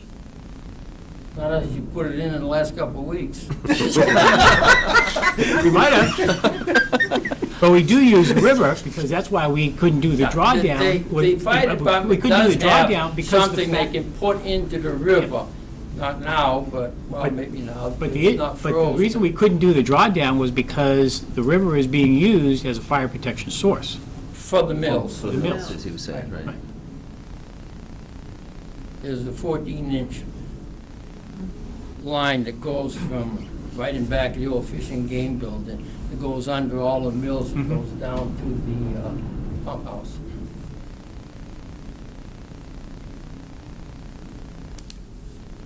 Any other questions or comments? And I guess we can probably say in regard to the whole CIP process, or are we good to move on?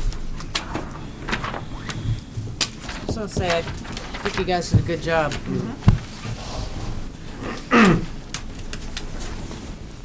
Okay, what do we want to do next? Do we want to take a break, or do we want to just keep moving forward? What do we got left? All right, we've got conservation, economic development, insurance, debt services, emergency services, and grants and social services. Take a break? What do we want to do? 5, 10, half an hour? What do we want to do? How much longer would it take to do those other things, Mike? You want to take a 30-minute break? I mean, I personally think. Yeah. How long is the rest of this going to take, guesstimate? I would like to think that it wouldn't take more than probably 45 minutes to an hour. What do you think, Ed? About that. Thought we're leaving at 12:30.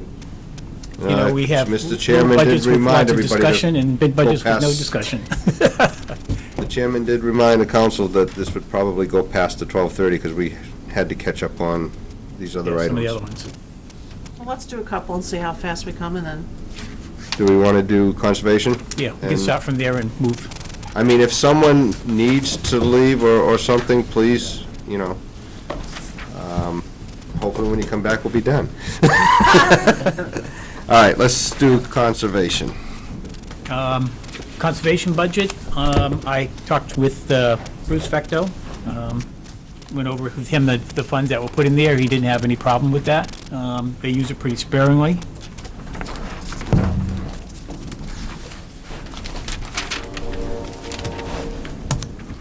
Any question? I mean, it's only a budget of $1,070, correct? Yeah. Okay, so no questions. Let's move on to economic development. Economic development, $8,000.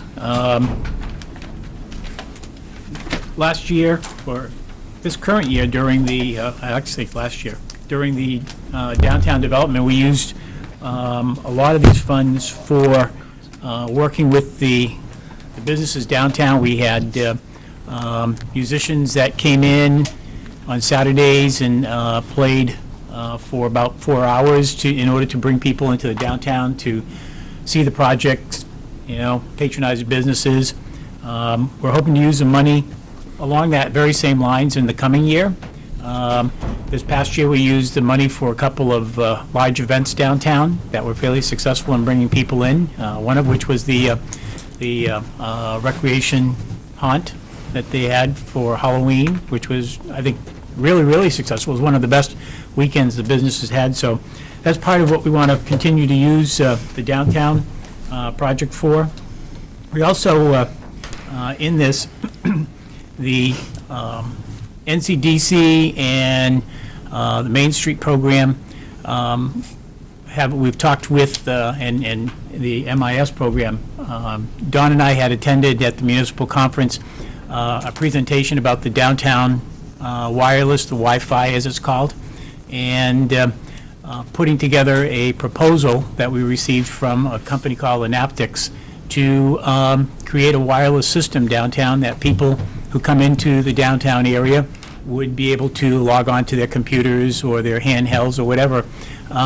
Just a thing that is of benefit to the community. We were looking to have various businesses in the downtown, NCDC, Main Street, the banks potentially donate funds for this so we can set it up. Last proposal we had was about $7,000 to set up the system, and if it's successful, then we can expand it to the area. But we'd have a website that people would log on to when they, logged into the system, and we could sell advertising to the businesses. They could put like their daily specials on there and things like that. So the first page that would come up with the businesses in town and what's happening at Panzanella's or at Riverworks or wherever. So people could see that and say, hey, I'm going to go and catch lunch there or something like that. So it's a nice little system. It would be a shared program with several different entities. That's pretty much it. Questions on that? I have one, Ed, and I guess my question is the contracted services. It looks like this is a fairly new item. Actually, it's always been in there. I don't know why. I guess what you see is that there was no expenses in fiscal year '07 and '08. I used most of the money for the expenses for the downtown work, the project that we did, from the operating expense as opposed to contracted services. So I guess, there's the possibility of reducing $4,000 from that. Okay, any other questions? Insurance.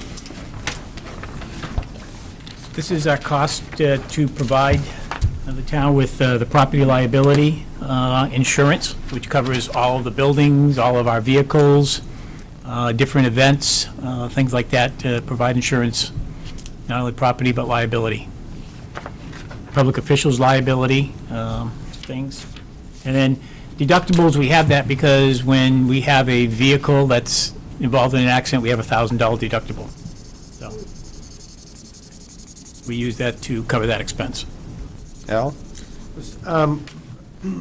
I don't know anything about municipal insurance. I'm wondering, how do we buy this? Do we go out on bid? Do we buy it through, how do we do it? We buy it through the New Hampshire Municipal Association. We're a pooled group.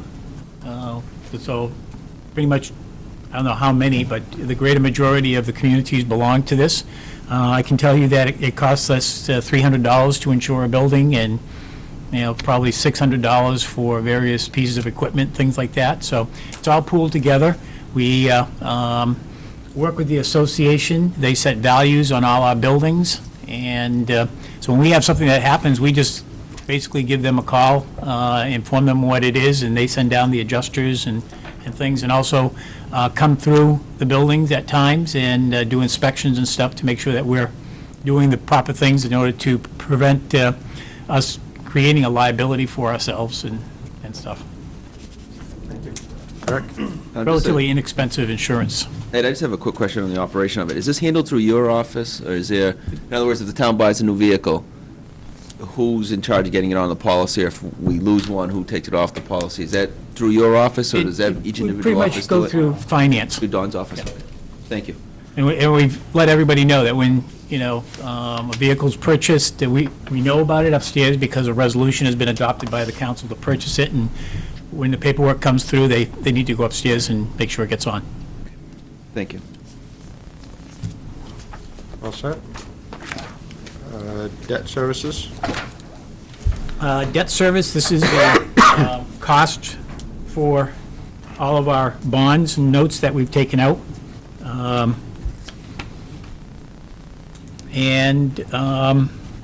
One of the other things that is in here, it's called ST principal interest, the last line, which is the short term, which is to look to go into selling a bond to cover the fund balance that we lost because of the fire and rescue squad building.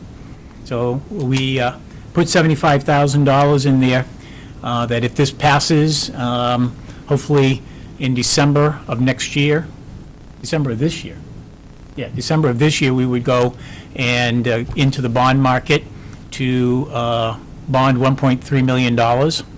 And then we'd have probably a principal or an interest payment in the first half of 2010. So the $75,000 relates to that. Fire. Remember when the fire rescue squad building, it was paid out of We didn't the do it general because fund of and... the cost.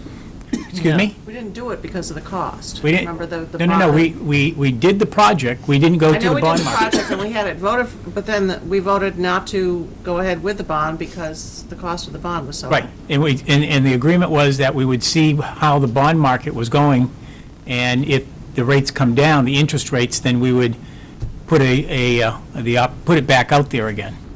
If the council decides they don't want to do that, then you can take that $25,000. That's $75,000. That's Yep, I understand that. change there. But it's also the ability of restoring our fund balance that was lost because We also got a line of credit. we have a line of credit, but that is only, we still have to pay that back with interest, and that's only if we need to borrow something. If we need to borrow it. Yeah, But this we have to pay back whether we, correct. Don?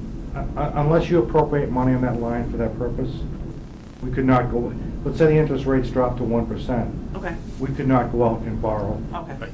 That would restrict us from doing that. Does it have to be this much, or can you appropriate it like $1? Well, Can it be a space keeper or a real amount? if you go through the process, if you put $1 there, and you go through the process, and let's say it becomes 40,000, then you're gonna find that from somewhere else in your budget. Okay. So,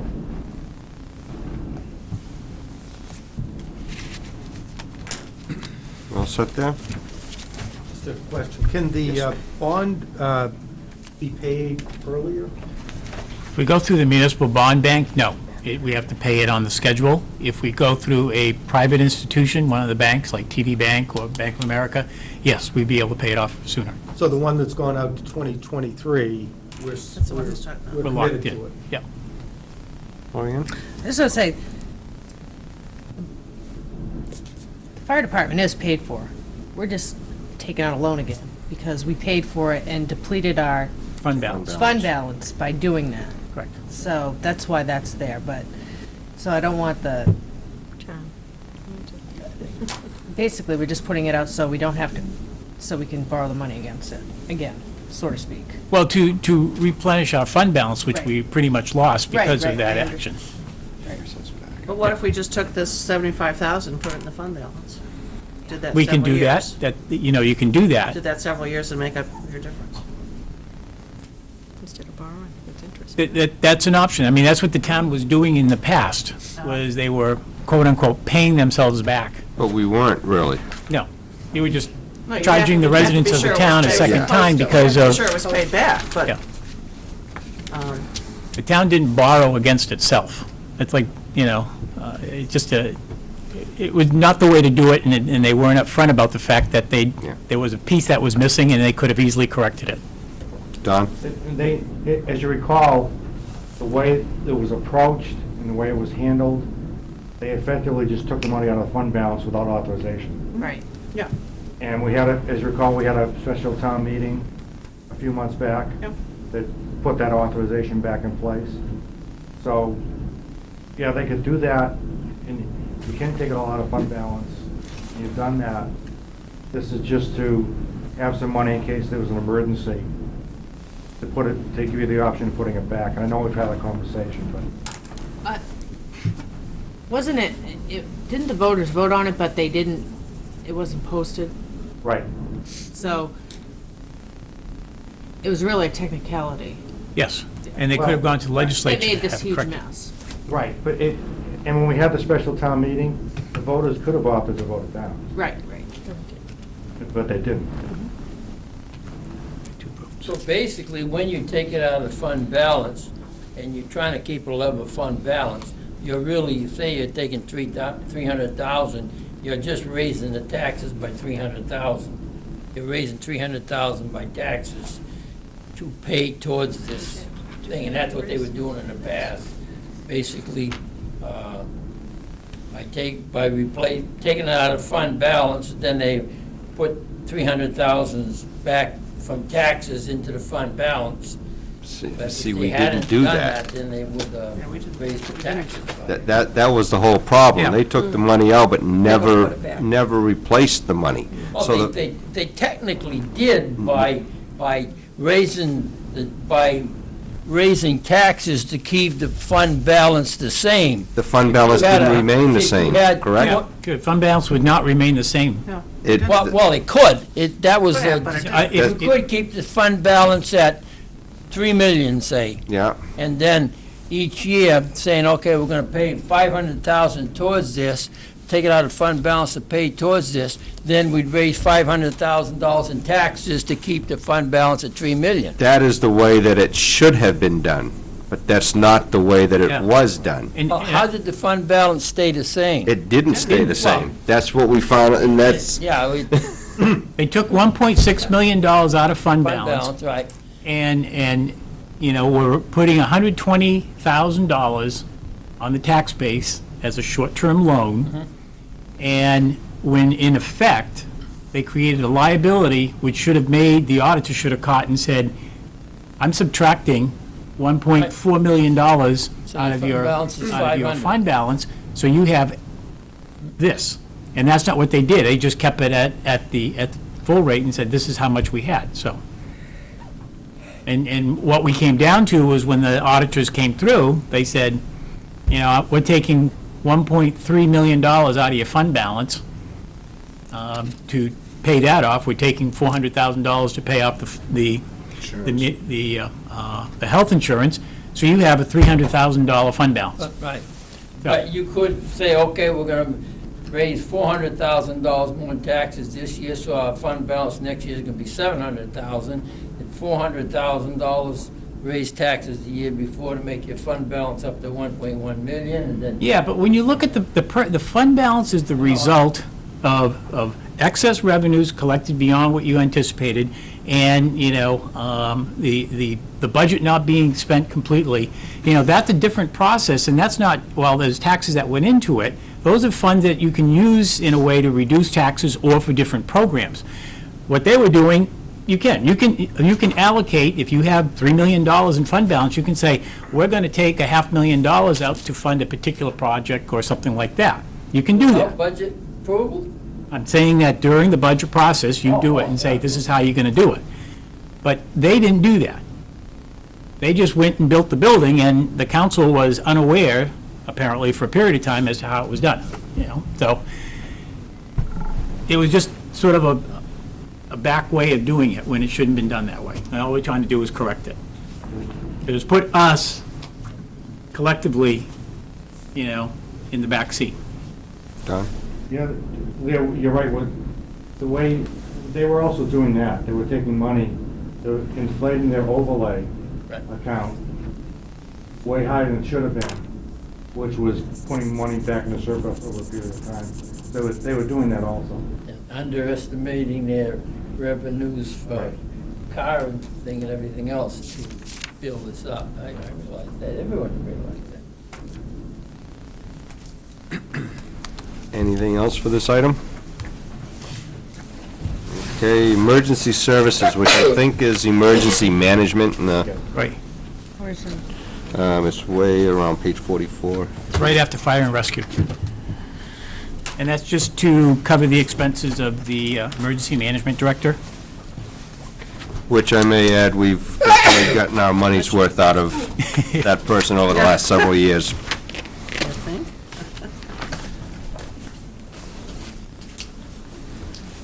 Any questions on that? When I first looked at it, it looked like $1 million. Okay, I believe we have grants and social services. Do grants first, I guess? Yep. I just have a quick question about grants, unless you're going to go into a, Nope, I was just going to say that basically we level funded everybody. and did you guys get letters from every one of these asking for money? Some of them, but not all of them. I know in the past that we required a letter, and I don't know if we made that a resolution or not, but we weren't funding anyone who didn't ask. Didn't you give everybody a packet with a copy of the letters in it? Yes. Yeah. I What we didn't received. bother to match them up. I don't know if they match up with what we've got I think the for... very first day, Ed gave you a packet. It had a lot of stuff in it. And in that packet were the letters that we had received. It's mostly for the social service grants. You're talking about the Oh, we got it somewhere. grants themselves. I'm talking about, Social service grants. Social services, Social yeah, service yeah, grants, sorry. everybody that's funded, they've sent in letters, you should Yeah. have that material. okay. I don't think I do. The ones Oh, relative you may have within put 'em in- the town, and some of them might be also I know. located, Yeah, I like think- Coast might be Somebody- I did- in part of, yeah, Coast is in the social service grants. They're all there. And we just level funded everybody.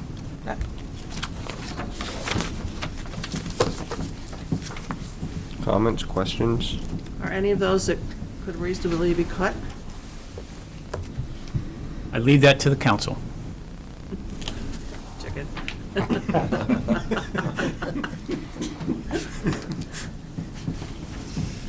Sort of passing the buck on Yeah, I one guess, thing. Sort of, yeah. Judy, you can make some suggestions if you'd like. Later, yeah. Yes. The Newmarket Youth Athletic Association, that's not something that's done through the rec department itself? Separate. It's separate. It is separate. And why is it that separate? Why wouldn't that be included in the rec department? Because it's, I guess, the Athletic Association runs Little League, softball, Babe Ruth, soccer, Babe Ruth. Legion, that kind of stuff. They're a separate entity. Basketball. They're Basketball. And activities that rec are- has their own, Programs. rec doesn't have a gym, rec, you know what I mean? Okay. And That's- that creates revenue as well, correct? Yes, it does. So you have to pay. Yeah, everybody pays, everybody Yeah. that plays, pays. And that was one of the questions I think I asked the rec department the other day. I think, I know it's not them, but I think these, for the most part, these things are, the revenues offset a substantial amount of the costs. Yeah. You know, I don't think it's a dollar for dollar, but everybody that, like, plays Little League pays. It's $100 to play with. One kid. Now, this is just all for the youth associate, all for the young kids? Yes. Yes. Okay. Yeah. Al? It's just a question. When a actual exceeds the budget on the grant, for example, on festival support, where does that money come from?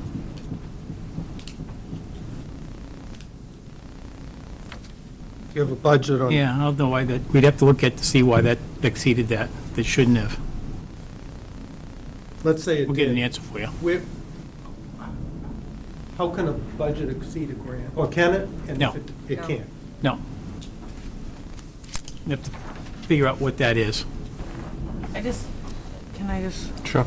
I know in the past that on a few occasions, when I was on the council, that some festivals had to come or they didn't raise enough money to cover their expenses. How are we handling that now? Because in the past, we've had to cough up, or council voted to take money out of their contingency fund To to supplement foot, them. foot the bill. I mean, are we holding those committees responsible for making sure that they can't go over their budget, just like we can't go over ours?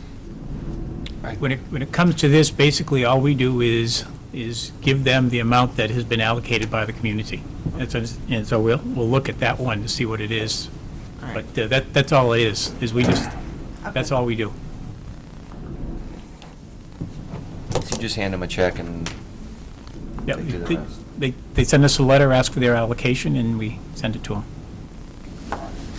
Did we receive any statements from any of those people? I know last year we did receive from one of the Other than, I users, but think that Youth Association, and I thought that Main Street had provided something. Is that a requirement for the grants? I don't think it's a requirement, but it's certainly nice to have it to see where the money Where that they we set put that in. was spent. Some of them do send them in, just as a matter of course, along with their request, they'll give you a detail of how many people they served and things like that.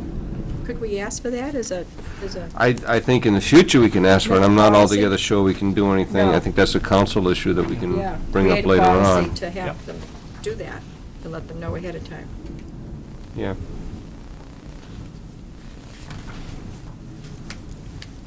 Any other questions on The it? senior citizens for the 1,200, did we discuss that the other day? It was 12 plus 600? Well, That's They going asked down for Main it. Street They asked instead? right, the senior citizens down the street have asked for the council to consider increasing that to 1,600, so that they can And cover their Offset insurance. And what's the 1,200 right now? It's the grant that we provide to them, which they use basically towards paying their insurance. Okay, but if they came under our umbrella, that would only cost them, you said it only cost $600? Around $300. For a new, so, you know, why don't they come under our umbrella? They don't want They to. won't. So, They voted Not to. overwhelmingly not to come under the town's umbrella, because they don't want to deed the property. What the requirement that the town had, as we did with the Historical Society, was that we would insure them, but they needed to deed the property. They didn't have a problem with that, so they did. The seniors don't want to do that. so that 1,200 Yeah. could cost us just 300 if they deeded the property to us. Okay. But they'd probably ask for a $1,200 allocation to be able to do some programming and, you know, their own projects that they do. And do they allow any use of that building other than for themselves? They do rent it out, yes, They do rent it out? yeah. That's how they make money. Larry?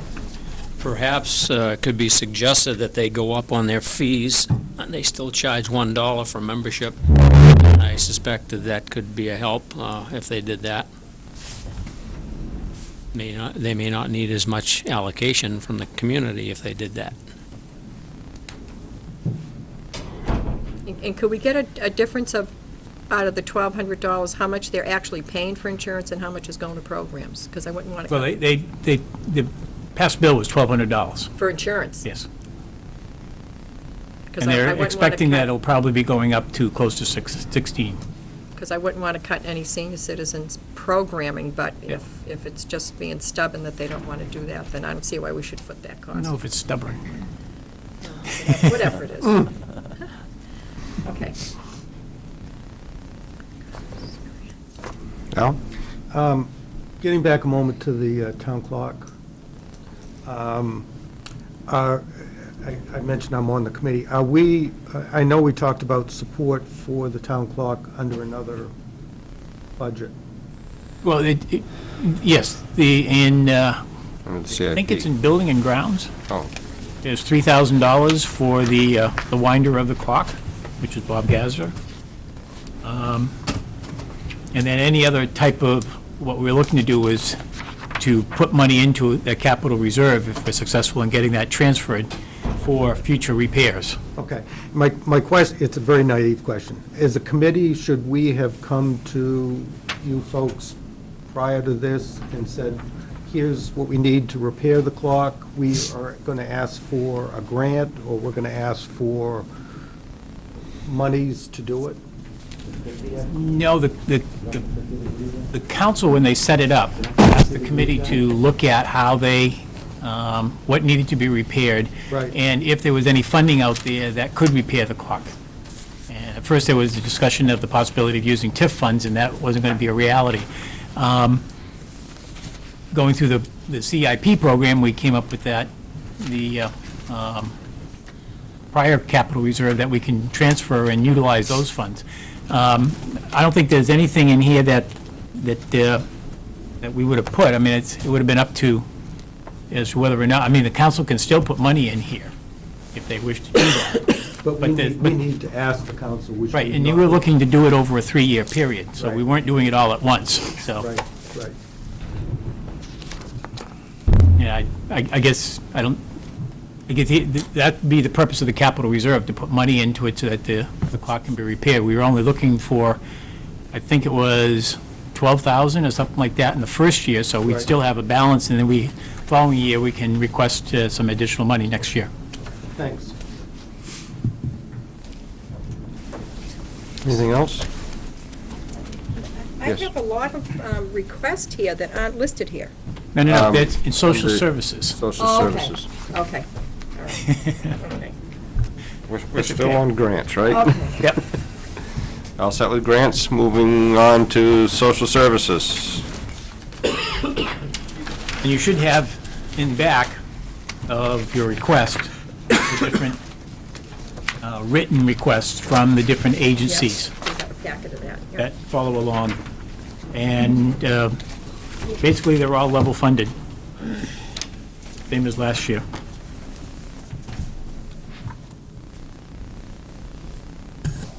It is only, I thought there was one.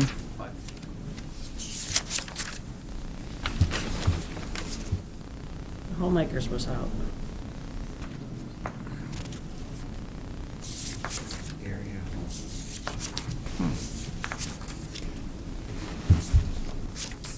I think one that's really important, that's done a lot for this town, is the Lamprey Health Center. They do a tremendous amount. Are there any of these that don't ask for their grants? The big brother, big sister, if there's zero, If it says zero, they didn't. we didn't receive anything from it, and I didn't put anything in. Okay. And you dropped out the homemakers, area homemakers, for what reason? 5,000, 5,000, 5,000, zero, next.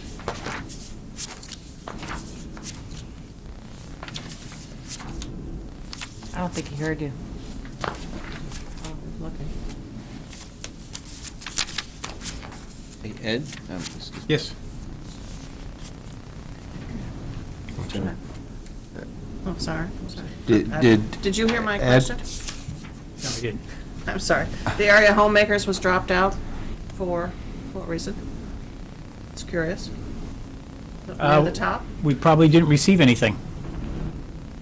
Okay, They haven't, it looks like they haven't even requested any funds at the present time, okay, along with Seaco's big brother and sister. okay, I know Linked Together, we just sent them a check to them. okay, AIDS, we haven't, they haven't even asked for their allocation. okay. They didn't ask for it the year before, last fiscal year, previous. And Seacoast Healthcare Services, I think, is a new one. And we didn't put anything in there. Okay, thank you. Eric? Ed, I have, in my package, I at least have a letter from Big Brothers and Sisters Do you? asking for $1,000, if I'm reading it right. It's dated September 9th of 2008. There was, And I also have a AIDS response Seacoast letter, actually dated October of 2008, okay, we'll have asking for to, $500. Just, That's what's in the budget here. yeah, I 500. guess I will go back but the over Big Brothers those. and Big Sisters, Yeah. I did find a letter in there, so just, if you just look at that. I shipped those things upstairs for the finance folks to input, and some of them Don, sometimes hit fall lines through on the those sheets. cracks, so we'll review that one. If you talk to Leo, if you had lines in those sheets, No. you'd be able to follow those across. Yeah. And page numbers. The numbers are too big, that's what. Page numbers. Just a note, if you look at the Seacoast Mental Health, Some. the year-to-date expenses, it's more than what they were allocated. We have got the check back from them, I requested, we actually overpaid them. They requested it on two different things. and So they- you sent it, paid the bill So I twice? sent them a letter requesting the money back, and they sent it back to us, so that's, Okay. that will change in the next version that you see of this. I, I think that's it. Okay. on area homemakers that Judy just asked about, that's the only thing here for 5,000, and we do have a letter from Area Home Care and Family Services for level funding of 5,000. So is that the homemaker? It may be, That's yeah. the homemaker, so, Yeah, that's what I'm saying, is that we'll have to go Yeah. back and look at that. yeah, we do have a letter here from them. Don? You know, just Some of them might have come in after we got these out, Okay. so, Just so, let's back up a little bit in history. When I first came here, and there weren't a lot of requests that came in writing, and things were funded, and there weren't letters from the agencies once it was funded requesting the money. We've changed that. And so now, in order for anybody to be put on here, they should have a letter. Or by next year, that'll be totally the process. And they should request the money so we can cut a check. That was not happening before, and now we're, yeah, we had several agencies that called and said, hey, you guys haven't sent me the money. It's like, hey, you haven't sent me a letter. Because we wanted to get to that. the checks were The being cut paper trail. automatically and mailed to them right after the budget.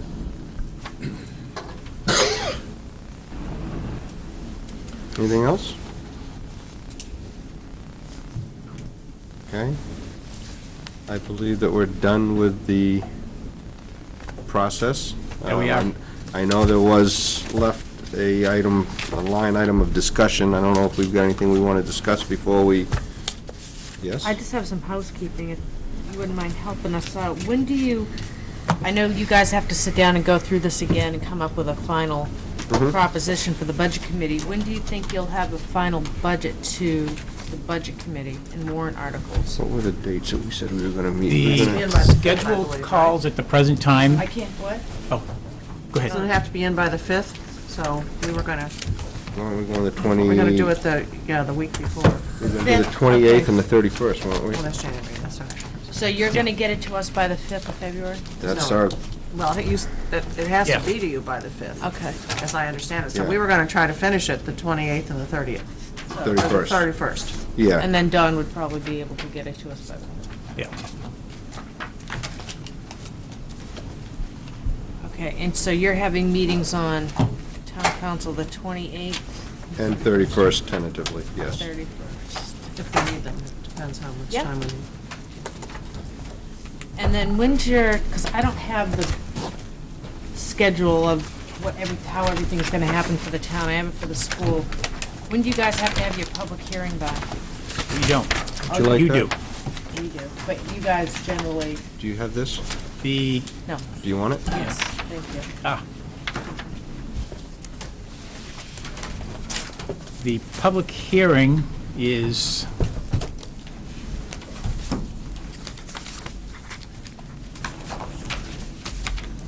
You do it on the, March 17th.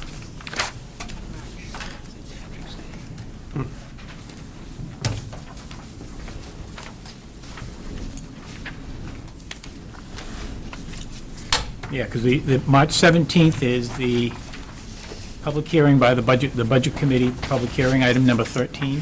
yeah, but when do you give, oh, I guess we're doing it right now, never mind. I'm saying, when do you give public input in the budgeting process, but they had an opportunity to be here now? Well, the Right. council doesn't do that, Why? because the council's because the way that it's set up is that the council goes through, makes their recommendation, gives it to the Budget Committee. The Budget Committee makes their recommendations and then holds a public hearing on it to make their final recommendations, which then go to the first session of the Deliberative session. deliberative session. Okay. So that takes place on April 7th is the first session. So we're sort of like ahead of the game because of the, at least for you guys, Yep. for the Budget Committee.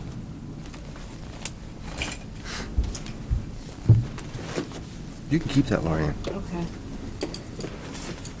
Do you have any other questions? Or Al, I think you had something? I think at our last meeting, we were handed this proposal for an additional position in the police department, and they said we're going to come back and discuss it, or the council was going to discuss it, We and discuss it with us. Tabled it. We didn't discuss it. Yeah. And there is no discussion? I don't believe, I can't speak for the council, but at this point, I don't believe that that's an item that we're going to be discussing. Thanks. Anything else?